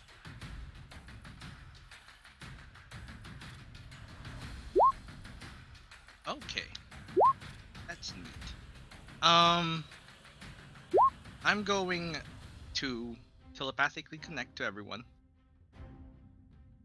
within 240 feet and just say, it's going down the craps room, or whatever the place is. The treasure is a free-for-all. The shit's hit the fan in the my craps God. room. Okay. Then I'm going to ready a 9th level mass suggestion. All right. Targeting, oh yeah. Holy Actually, because I want to use a bonus action to increase its DC. I think that only lasts until the end of my turn. shit. I would I let can you wait. extend it for the ready to action. That's fine Okay. with me. And he'll bonus action, increase the DC 21, and ready an action to mass suggest every leader who is within sight. Okay, excellent. Yeah, you yell fire in a crowded theater that was already in a bit of a panic, and if anybody wasn't about to come in before, they certainly are now.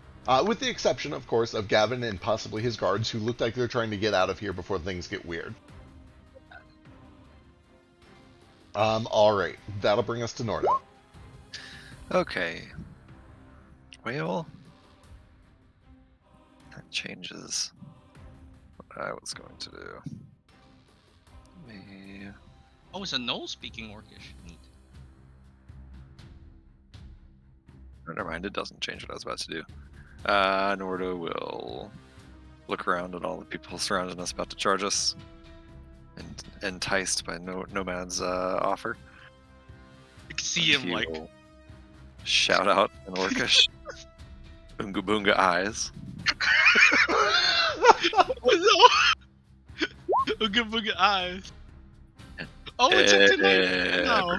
He's got to make that wisdom Oh save. boy, alright. Sorry, you have to do like 100 wisdom saves No, right it's now. okay. Here we go. Let's do this shit. Nope, they're all terrified. That's everyone who can see him, right? So if you avert your eyes, you don't have to do it. Oh, I have to keep my eyes open. So Right, you don't have to do it. But it shouldn't interrupt your casting. I don't It think. shouldn't. Yeah, I'm okay to be scared of you. I didn't want to prevent anyone outside from running in here, but they can't see me anyway, so it's fine. Is it ever Yeah. just people in the room? I can close my eyes. I don't need to see Yeah. to be dodgy. Oh, Yeah. actually, Mick is just outside that. Just kidding. Telepathy. You just hear, wow, that's scary. I don't know what we rolled on it, if it's reaction or if it's just like you can choose to close your eyes until your turn. I forget. how Yeah, we did it. basically, for free, you can close your eyes until the start of your next turn, and it just makes you blind to everything else.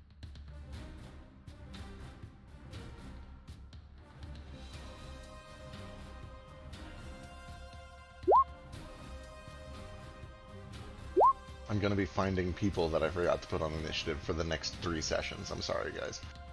It's okay. Alright, we got 3 riflemen,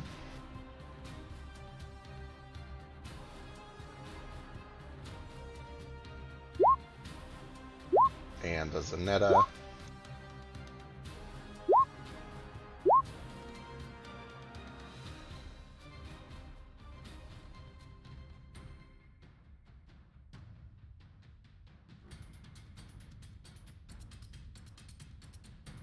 Let's see. That guard is safe, but Archie is not.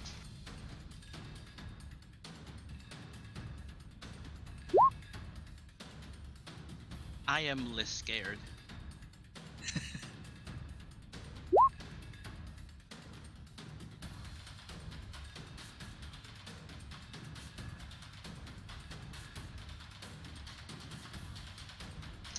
Dirt is immune to all fear. Nothing scares Dirt. Okay. Doesn't know fear. He knows no fear. One of the gunners and the 3 Keen are out of view, but one of them is affected. Oh, no, he's not. And I think that was... Oh, D-Buck. D! D's here just realized, oh, this just got dangerous. Oh, D he could doesn't die. even know the password yet. I said he closed his eyes. He did, yeah, he'll close his eyes. Okay. Okay, so He probably had some training before this. We've taken the time to tell him Oonga Boonga eyes means close your eyes.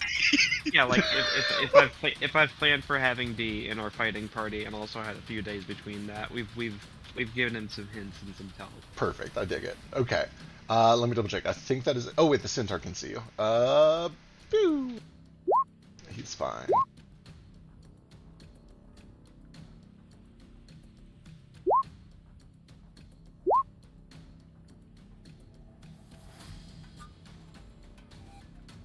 Really, the only hint you need to know. I should decide. You know what? Yeah, let's get this going. For what it's worth, anyone that speaks Knoll or speaks Orcish, just hears someone scream eyes. I don't know if that would convince them to do anything. Yeah, what? Close their eyes under those circumstances, but You have birdie eyes. I don't think the password is like close your eyes or anything. I think it's No. just eyes. Yeah. Literally just eyes. It's a password, safe word. Alright, it looks like a lot of these people are either fired up or out of line of sight or out of range, but you do manage to get all of the Emerald Company riflemen, all of Bugsy and the boys, and it also looks like... So Archie Gavin was kind of doing this, like, cool mob boss walk away while your minions take care of him thing. And you can see that he is like, woo! And he does that, like, real scared run up the stairs because the lights are out in the basement walk as he starts to, like, walk a lot faster away from this scene. Okay, terrific. Yep. And that's just perfect because as the big spectral red bear sort of forms around Snordo, I'll spend a key point for Step of the Wind to disengage and go chasing right after that motherfucker. No! You leave Archie alone. Oh, action surge and attempt to Yeah. grapple him. Fuck yeah! Keep him inside.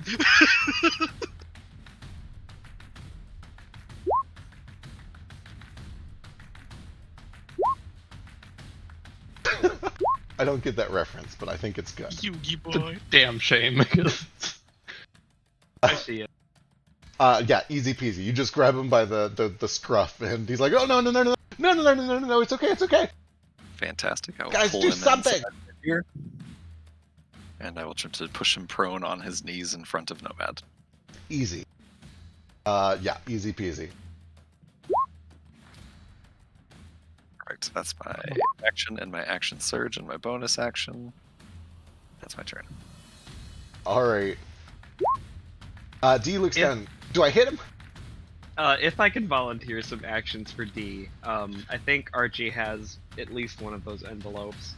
But I was just gonna say he's gonna do his best to snatch that and any of the other things that the remaining contestants picked up in that game. Absolutely. All right. He is first going to try to just reach in and snatch this thing. Ooh, that's actually not good. But it doesn't matter. He has to. It's not as cool as it looked in his head. He has to kind of like fight with him a little bit over it. But he eventually wrenches his wrist in an awkward angle and makes him drop the envelope, and he grabs Give me it. that deed, you stupid old man! Exactly.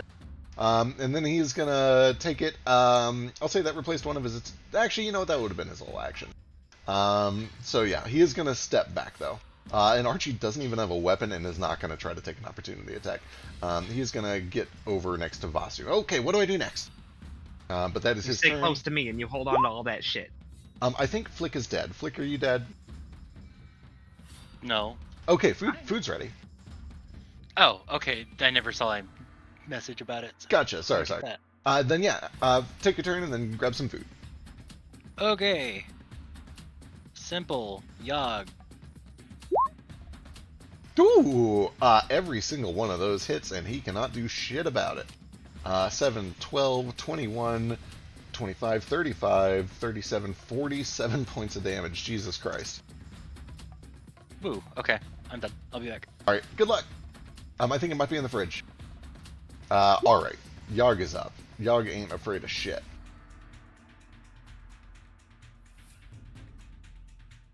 He wants the Oasis. You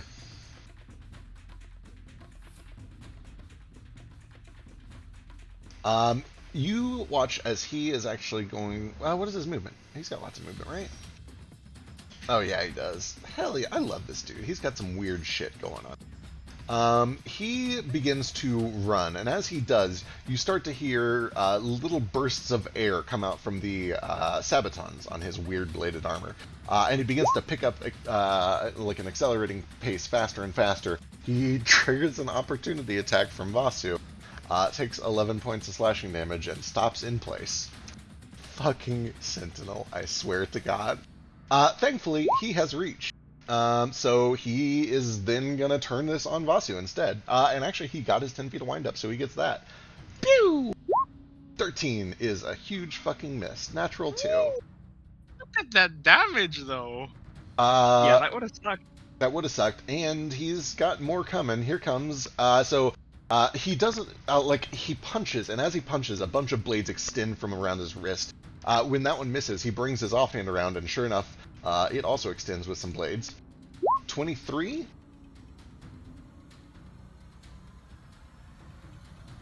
23 hits. All right, That's you take more. 33 points of slashing damage as he brings the other hand around, and a bunch of these blades unfold around the wrists of his plate armor and come down like a sword. And then, from his backside, there's a quick release sound. Oh yeah, He dex save takes first. 21 fire damage. Ow. Half of that's still 10. Oh! What is this? Oh, it's only advantage.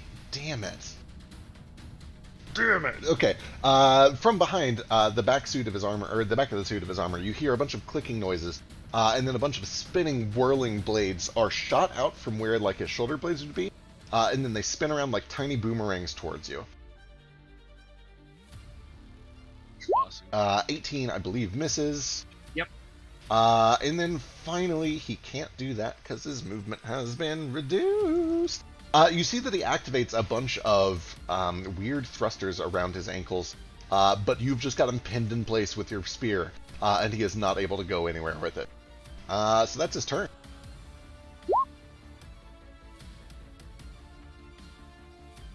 Mick is gonna dodge and run the fuck away. Disengage, rather.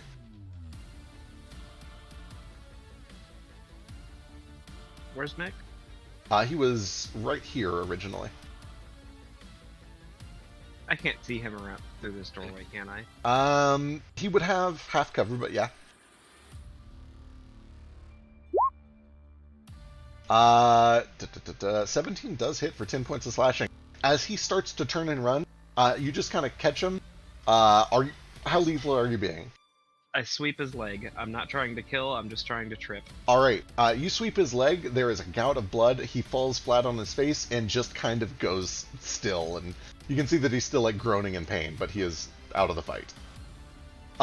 At the sight of this, the Titan goes full red light, and locks eyes with Nomad. Oh no! Let's save! It's Someone save- Nomad, that's okay. Ninth level spell. Alright, the gunners are coming in because they hear there's a big fight, so they both run in. Neither of them are afraid.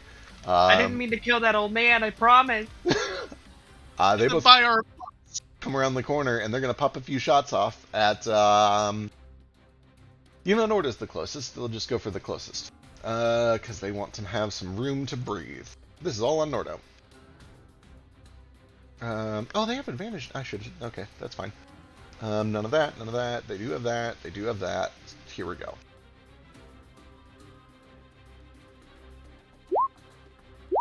Both terrible misses. Do they have multi-attack? They don't. Cool. That brings us to the Emerald Company Riflemen, who are all afraid. They are just kind of trembling in fear. Zavada turns around, shoot, you idiot, shoot! And they all three point up to Nomad and take disadvantage shots. On Nomad. Pistol shots? Rifle shots. 6 total. They shoot once, use a bonus action to reload, and then fire again, but this is all at disadvantage on you, Nomad. It does come out as water because it's only water. You're right. I'm sorry. They changed the emote, so there is no longer gun violence. Could you imagine, though? Could you imagine a whole bunch of little kobolds coming into this meeting with just water guns and thinking that they're big and bad? Super soaker. 22 might hit, actually. They spend the whole 2 turns pumping up their super soakers, thinking it will be effective, and they're like, "Take this." 22 hits. I'm saving my reaction to cast the spell. Alright, I think you can't fail that concentration check. Plus 11 con saves. 12 misses, 8 misses, 16 misses, 22 hits for another 14. You do see all of these Sphinx-like Tabaxi line up their shots, and only one of them, or 2 of them, are able to actually land anything. And they look like they're in a panic. But they are going to... Do they repeat their saves, or is it just till your next turn, Noda? Start of my next turn, I think. Let me double check. Alright. While you're looking that up... My next turn. Cool. Gale. Liz looks to you and says, go on now. Let's go see how this works out, huh? Alright. Well.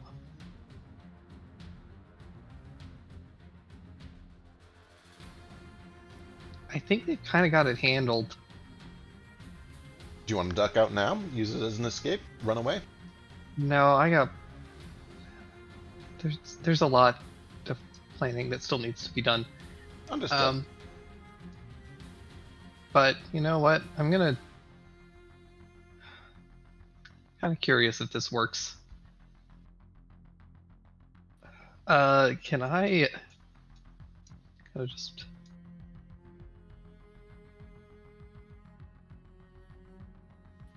This Titan's not looking at me, it's fine. Just come on over next to Moat, and then I'm gonna try out my new rifle thing. Hell yes. It's happening. I'm being shot. From here, is this a wall, or is there just like a raised lip kind of thing? It is a wall, and it has like an arched open doorway with no actual door in it where that dotted line is. No, sorry, I mean the kind of like Oh, the squiggly bit? going into between these two.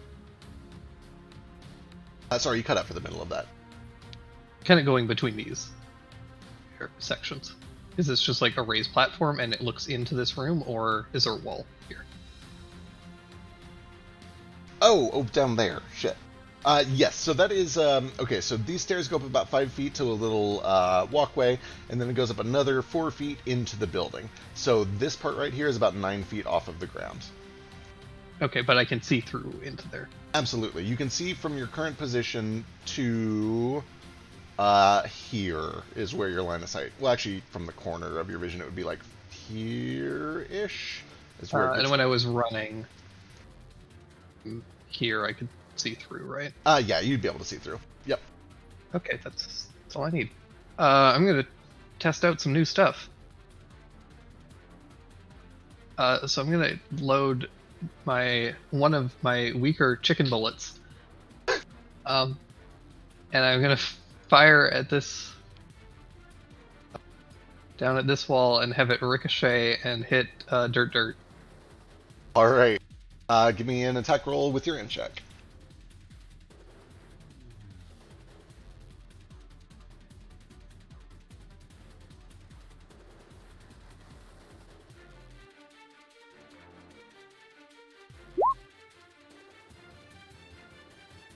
Damn.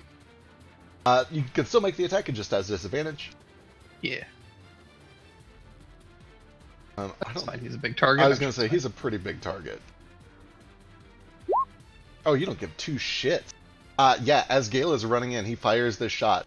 Vasu, it almost looks at first like it's going for you. But then it flies past, bounces off of the southern wall, and ricochets off of one of the columns just straight between the eyes of Dirt. Give me some... Oh, damage is already in there. 17 piercing damage first. And then Dirt needs a wisdom save. I knew this was coming. Oh. Good shot.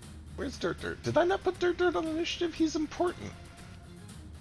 Dirt.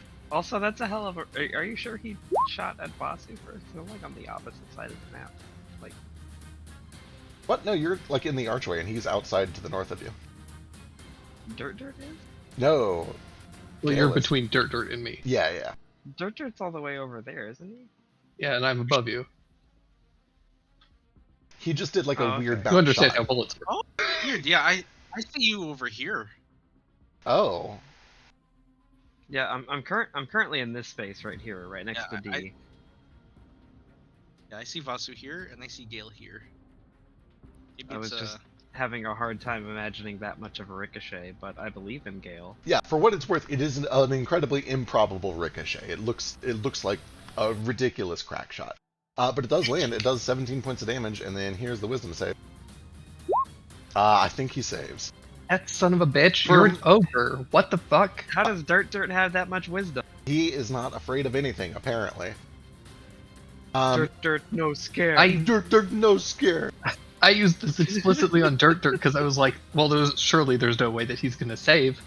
Fuck, I forget what he's modeled on, but yeah, he has wisdom saves. He definitely doesn't have int saves, for goddamn sure. But he does not fear shit. You do see right where the impact lands, there are a couple of feathers that rapidly sprout out and then get covered in blood. But the rest of them appears okay. Well, hell. Okay, well, that was a waste. What's it supposed to do? Well, it's supposed to turn him into a chicken. Oh. But I guess I'm just gonna use my other shot to... God, that did not do a whole lot to him. I'm gonna shoot one of the taller riflemen. Oh yeah, for the record, this is a gun. bullet, like, plinks him right between the eyes, and he just kind of like, ugh, does a little shake, and then just keeps on trucking, like it barely phased him. Okay, I want to point out this specific ammunition is a gun straight out of Enter the Gungeon. Is it?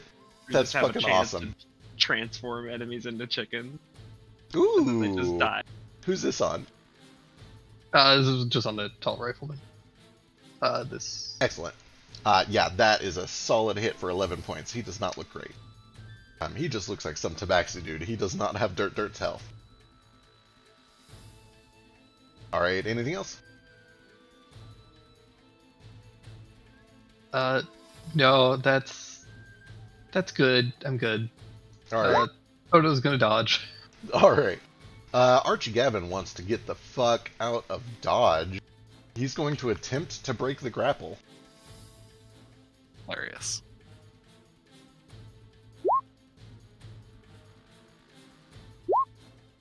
Almost did it. Almost did. Holy shit. He can't. He literally though. couldn't have, though. He is like reaching up, trying to grab your wrist and like pull himself free, and he looks around like, "What are you idiots doing? Let's bring some order into this city. Come on." That's what we're trying to do, you oaf. Zanetta's like, "Oh, you hurt him. You're all useless." He looks over his shoulder and he runs over. And what does he got here? Oh yeah. Cool. Well, he can't do that because it's gonna kill him. Don't kill yourself. Alright. He is going to look over to Vasu, D, and Ace. He pulls out this big tubular-looking device, kind of like a rifle, but with this kind of like blunderbuss-style mouth at the opening. Pulls the trigger, and there's a whoop. You watch as this mote of fiery energy kind of lobs itself right into the middle of all of you. And this is going to be an attack on Ace. Yeah, Ace. He has disadvantage. 22? Is this guy using a noob tube? He might be noob tubing. What a plebe. If it meets, it beats. So I don't think that I can something I can really do about this. I All just right. have to take it. This fiery orb, first of all, sinks into your chest for 14 points of piercing damage. And then there is a just big rocketing explosion of force. I need all three of you over in that corner to give me a strength saving throw. Oh my god! Whoa. Holy Whoa, shit! guys! You only take 2 additional thunder damage. Ace takes 2. Vasu, you take 4 points of thunder damage, but then you are knocked back 10 feet and knocked prone right at the feet of the SDR bot. And then, where did I put your brother? Here he is. He's right below. Push Zuko into line of sight, please. I think that was the only stink throw I've ever made in my life, and I D, succeeded. no! He too is flung back prone right at the foot of the table here. What's really funny is that my eyes are closed. I didn't even see it coming. And then he's gonna run over, absolutely fearless for a dude who's only like 2.5 feet tall, and just gets right up in Nordo's face. Get the fuck off of him! Soon as she steps into my range, Oh shit! I'll do this. Yep. Can't do shit about that. Just one-handed, because one hand is busy grappling. That will definitely hit. So it's 16 total? Yeah, 16 total. And a strength save. But he's small.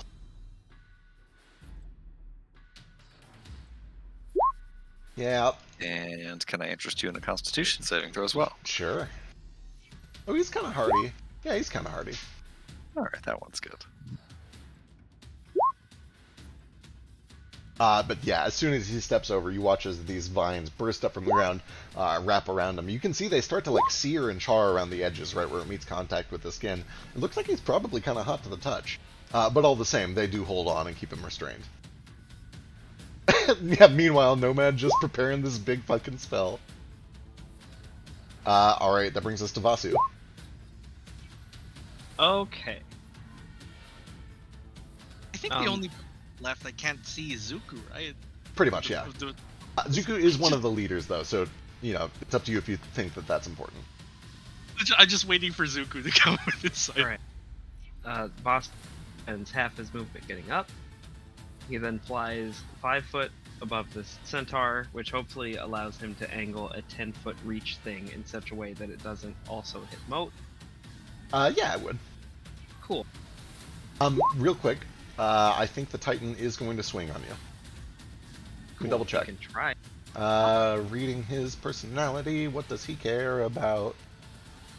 I don't think you've actually done anything. Well, they're not stupid. Oh, they are stupid. Oh shit. Yeah, he lets you go. Who cares about me?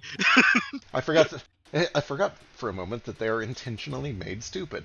Cool. Strength saving throw. I assume that's on all 3 of them there? Yep. Well, shit.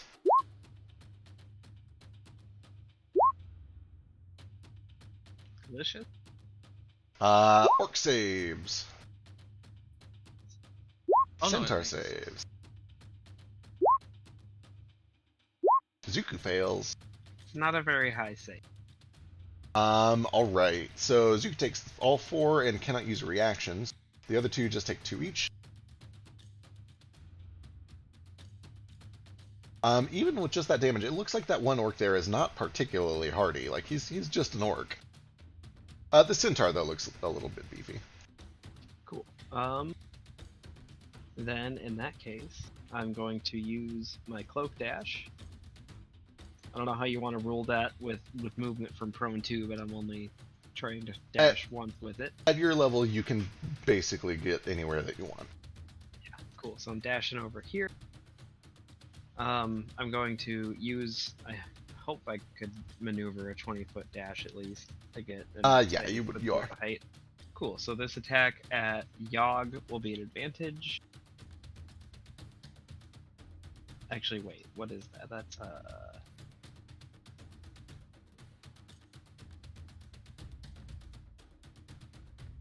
Okay, that's a full action, so never mind. I am still going to Yank dash Zuko there. in. And that is a warlock spell, so I didn't spend key, so I can't use a bonus action to make an attack, but I will still dash to that place, and I'll use bonus action to tunnel fighter instead. Alright. Kind of take a protective stance over D. Yeah, you kind of just set up a really good sentinel pose right over D, making sure that he's safe. That'll bring us to the Centaur. The Centaur is just going to come charging at you, Vasu, after what you just did. It kind of rears back a bit, just like you did, so that it can get a charging head start. Mo can take an opportunity attack, as can Toto and Gale. As soon as he gets 15 feet right there, I hit him with a fist. Cool. An air fist. Let's get all of these He's attacks. 15 feet away from me, I punch him. Right. I've made the mistake of now putting another monk in this party. You shall not pass! Boy. Yeah, that hits. That also hits. And that also... Oh my god, shit. Which means he's stopped right there. 24 is actually the last bit that he wants. When you slice him, he stops in 2 pieces right there. Oh gosh. Excellent. Once a centaur, now not a centaur. His head A looks like it would be man-horn. perfect for putting in the foot of somebody's bed while they sleep to threaten them. I hate that. He's the person. Alright. Well, Wait, that- is his top half the horse and his bottom half the human? yeah, it looks like somebody killed a man and a horse separately. You got them right at the seam. Oh. Oh, Is gotcha. Slasher Feet does? I guess. I don't know. Alright, Honcho's turn. Honcho, don't give no shits. Let's do this. There's that. Okay, cool.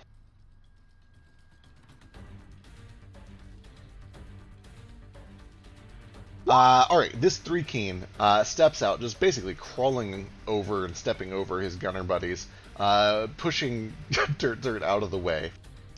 Is gonna leap over this down right next to Nordo.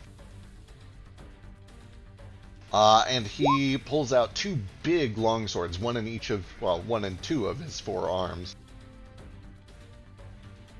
And these are gonna be on Nordo. Both missing terribly. Terrible misses. However, when he gets up in your face, he kind of he like lurches forward, and he just does this horrifying bug shriek, like inches away from your face, and tries to out-fear you. I need a wisdom saving throw. Again. Bug and bear shrieking at each other. Yep. There's this ear-splitting screech. You can feel your eardrums threatening to rupture, but you don't give 2 goddamn shits about that. Really? Yep, he's gonna... fuck, he'll use the last one for 1 more greatsword attack. Here we go. 23? Yeah. Hell yeah, he does manage to land 1 fight back. Or 1 swing back. Alright, Zuku's turn. I think she runs in, and then Nomad, do you keep waiting for that last orc, or do you do it now? Which last? Oh no, it just as long as the leaders are all here. These is I'm gonna cast a spell for reference. This targets 12 creatures. Can that hit all the leaders and their like second in command? 1, 2, 3, 4, 5. Yeah, you can easily get like every leader and the second in command. Yeah, or like the If second there's any strongest left on the over. team. Yeah, if there's any left over, I just rando grab them as well. Sure. Importantly, because this is a targeting question, do you target the Titan? Oh, Okay. I don't care. Cool. Just, This is not just gonna making work. sure. Yeah, I've met these before. I learned from my mistakes sometimes. The message I have for them is, considering what we have done to the infamous Mr. White, it's in your best interest to work for me and assist us in the reform of this broken little town, for as long as I need you to, for all of your benefits. Boy, that is actually fairly reasonable. Okay, hang on. Very good at making reasonable fucking things. I'm just very bad at, like, you know. This is why I use suggestions, because I can't actually convince people with regular words. I dig it. And that's pretty close to what I like rule suggestions purposes anyways, to roll a nat 20 for you if you can't do it. 21. That's DC 21. Alright, I'm gonna go through all the leaders and we'll see how it goes. So we'll start with Zenetta. Plus their wisdom saves. Ooh, even with resistance, Zanetta fails. I need to mark these for sure. Hang on.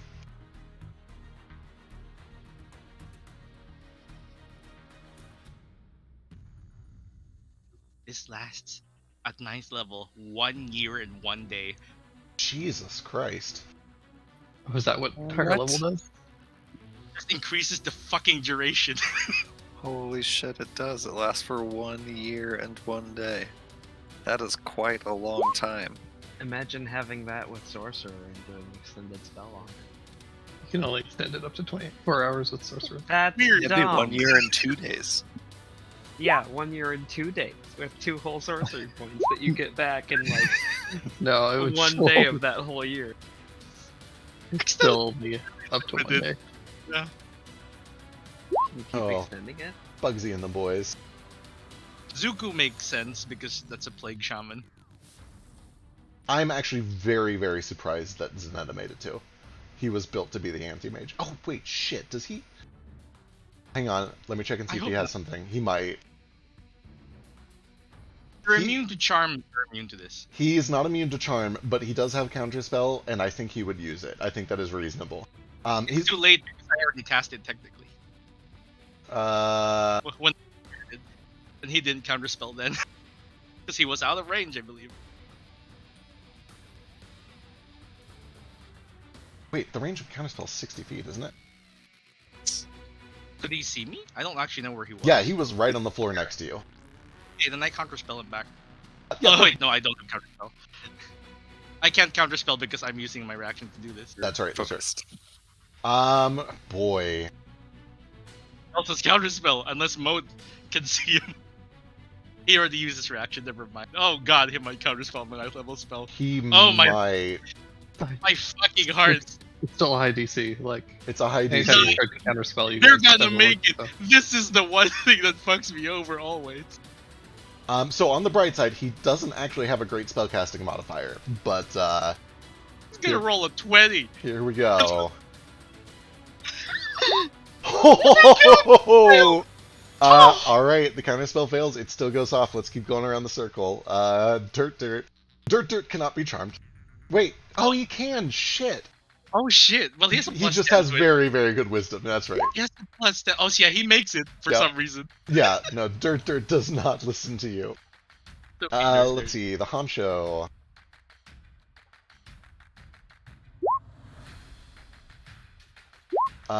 Boy, so close. He's gonna use one of his Indomitables.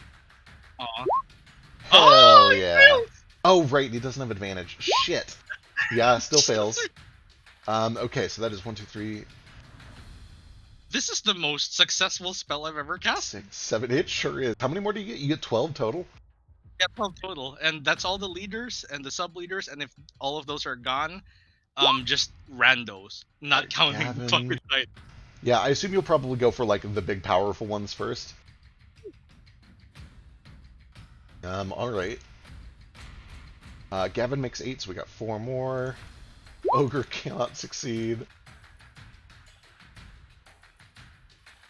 Boy.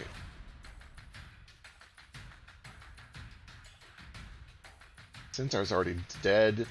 Sure, we're just gonna throw it on one of the guards and one of the riflemen. It's not even fucking concentration. Yeah, real fucking good. Oh my god. Alright. Yeah, as soon as Zuko comes around, fury in her eyes, like she is ready to take what she believes belong to her, you cast the spell, you make this suggestion, and you watch as several of the leaders in this room, suddenly go, shit. You know, Mr. White's dead, we really could make a change here.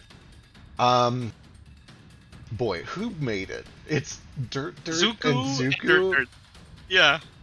God, what a Dirt is not very helpful here. Yeah, Dirt does not give a shit. Dirt looks like he is just gonna keep doing what Dirt does. Zuko might actually like this outcome. She heard the message too. Yeah, she heard the suggestion. She heard what you said.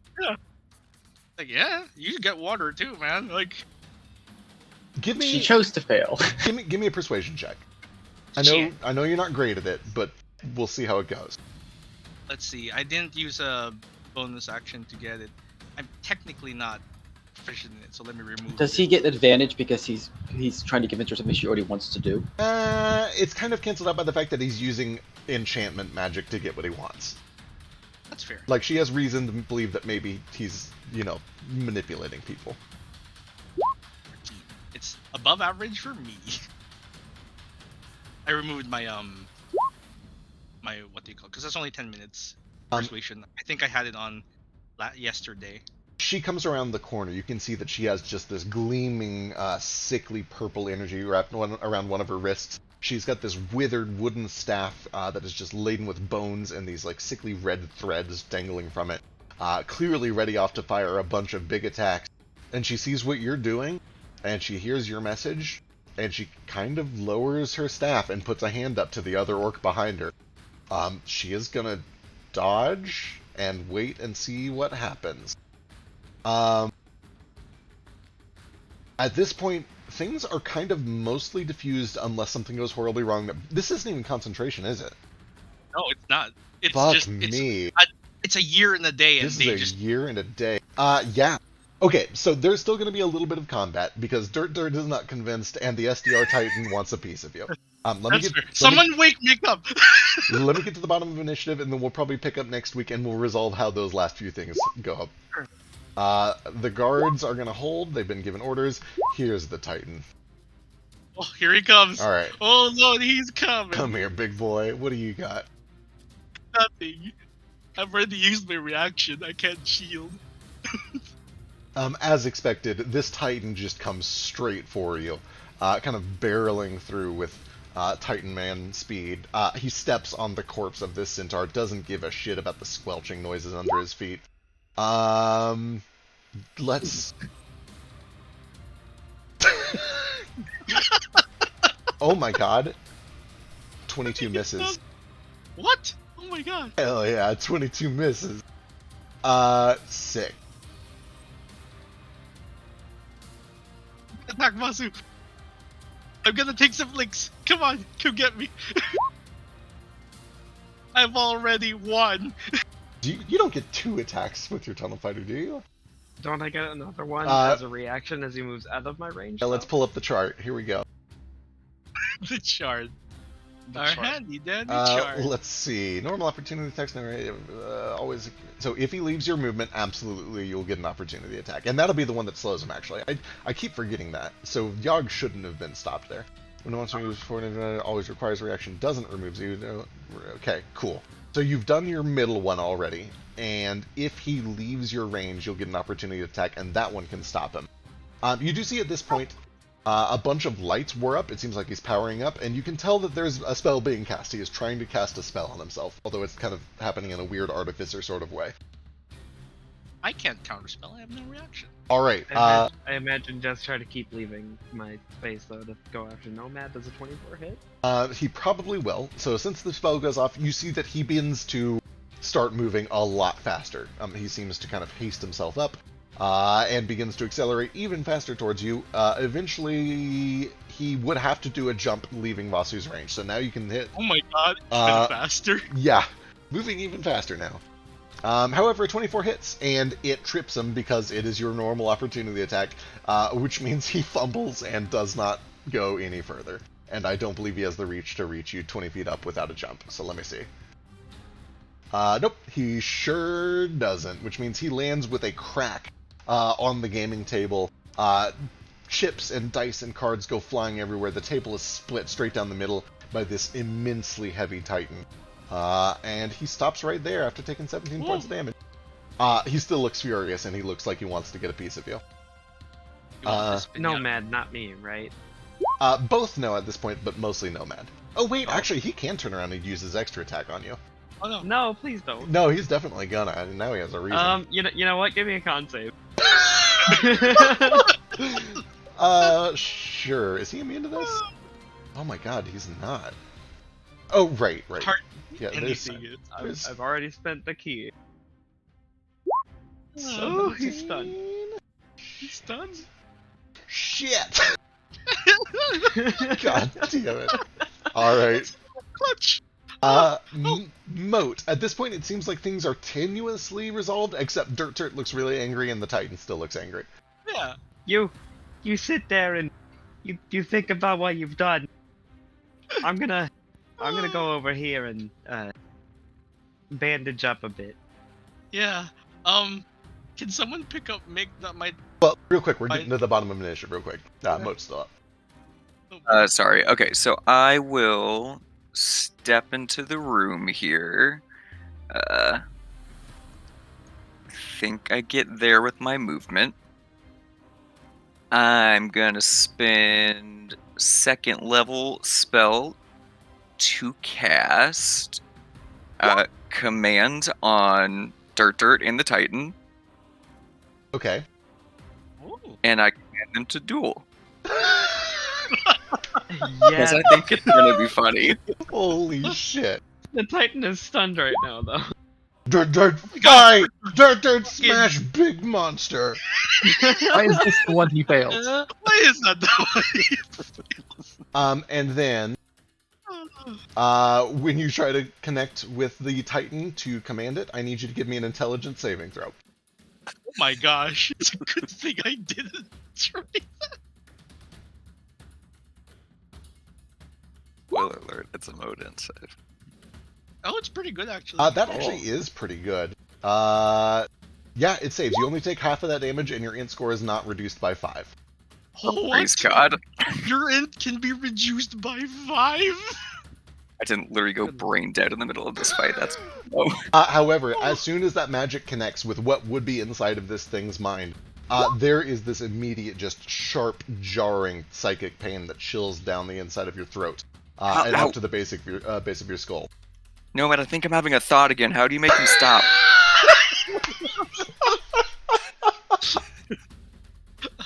It'll run its course, don't worry. And then you do see that although it is temporarily stunned by the disruption that Vasu has done to it, it looks pretty aggressively at you now all of a sudden, too. The ogre stands down, and I think that's where we'll pick up next week. The battle just got a lot smaller, but there's still a little bit left to resolve. But we'll pick up here next time. Oh boy, oh boy. I wasn't expecting that big of a success, to be completely Yeah, honest. same. I thought for sure that you were just gonna like get counterspelled and lose all of it, and I would have felt terrible. But Even worse, I thought like everyone would have just succeeded. yeah, It's happened before. it has definitely happened before. A counterspell would have broken my heart slightly more, I think. The worst part about this entire situation, as a DM, is that the only person here who has the ability to dispel this is like on your side, like doesn't want to dispel. Like she thinks this is a great idea. She's all for it. Like The good news is the only one who succeeded is her and Dirt, and she's Yeah. like, I feel like this was agreeable to her, that's why I worded it that way. yeah, like she's cool with using magic to get what she wants. As far as she's concerned, this is a good outcome for her. Assuming. Give her the okay I'll give her an okay signal. Yeah, I don't want to rush through things too quick because you guys have not actually talked to each other yet, and maybe she'll disagree at some point. But we'll sort it out next time. My favorite part of the scenario is that now basically we have a room with like mostly peaceful people and then a giant robot fighting a giant rat ogre. It's now Do you becoming think we can make him bet on it? Well, let's start betting on it, right? We might as well. Someone save Mick. I don't want I'm done gambling. Oh, you coward! For I what didn't it's get worth, a gamble. I want to do it. the I Titan. want Look to how gamble on this. Fight. Look at all I got away with today. And D flashes like 3 envelopes. I forget which one did I snatch from Mitch? Yeah. Archie Gavin had the one Archie. that has a small set of keys in it that look like they are bank vault keys, Okay. presumably to a lot of gold. So D personally has the bank vault, and I think like the Oasis and the Manor envelopes Yep. within. No, Nomad has the fucking Oasis one, I believe. Oh yeah, that's right. That's why the orcs were after him. And the kobolds. So vault, Manor, airship. What does D have? No, you Well- guys have vault. You have manor and horde. The vault with all of the gold, and then the weird blue gem that apparently controls the Oasis. Okay. Those are the 3 that you guys currently have. We'll figure out what all those do next session. But Yeah. which one did I snatch from the other guy? That was the vault key with all the gold in it, presumably. Gotcha. But yeah, we'll pick up next week. I'm surprised I didn't use all my mana. I'm very proud of you. This lasted one round. Poet. Hell yeah, Yeah. voice acts. See you guys. Bye.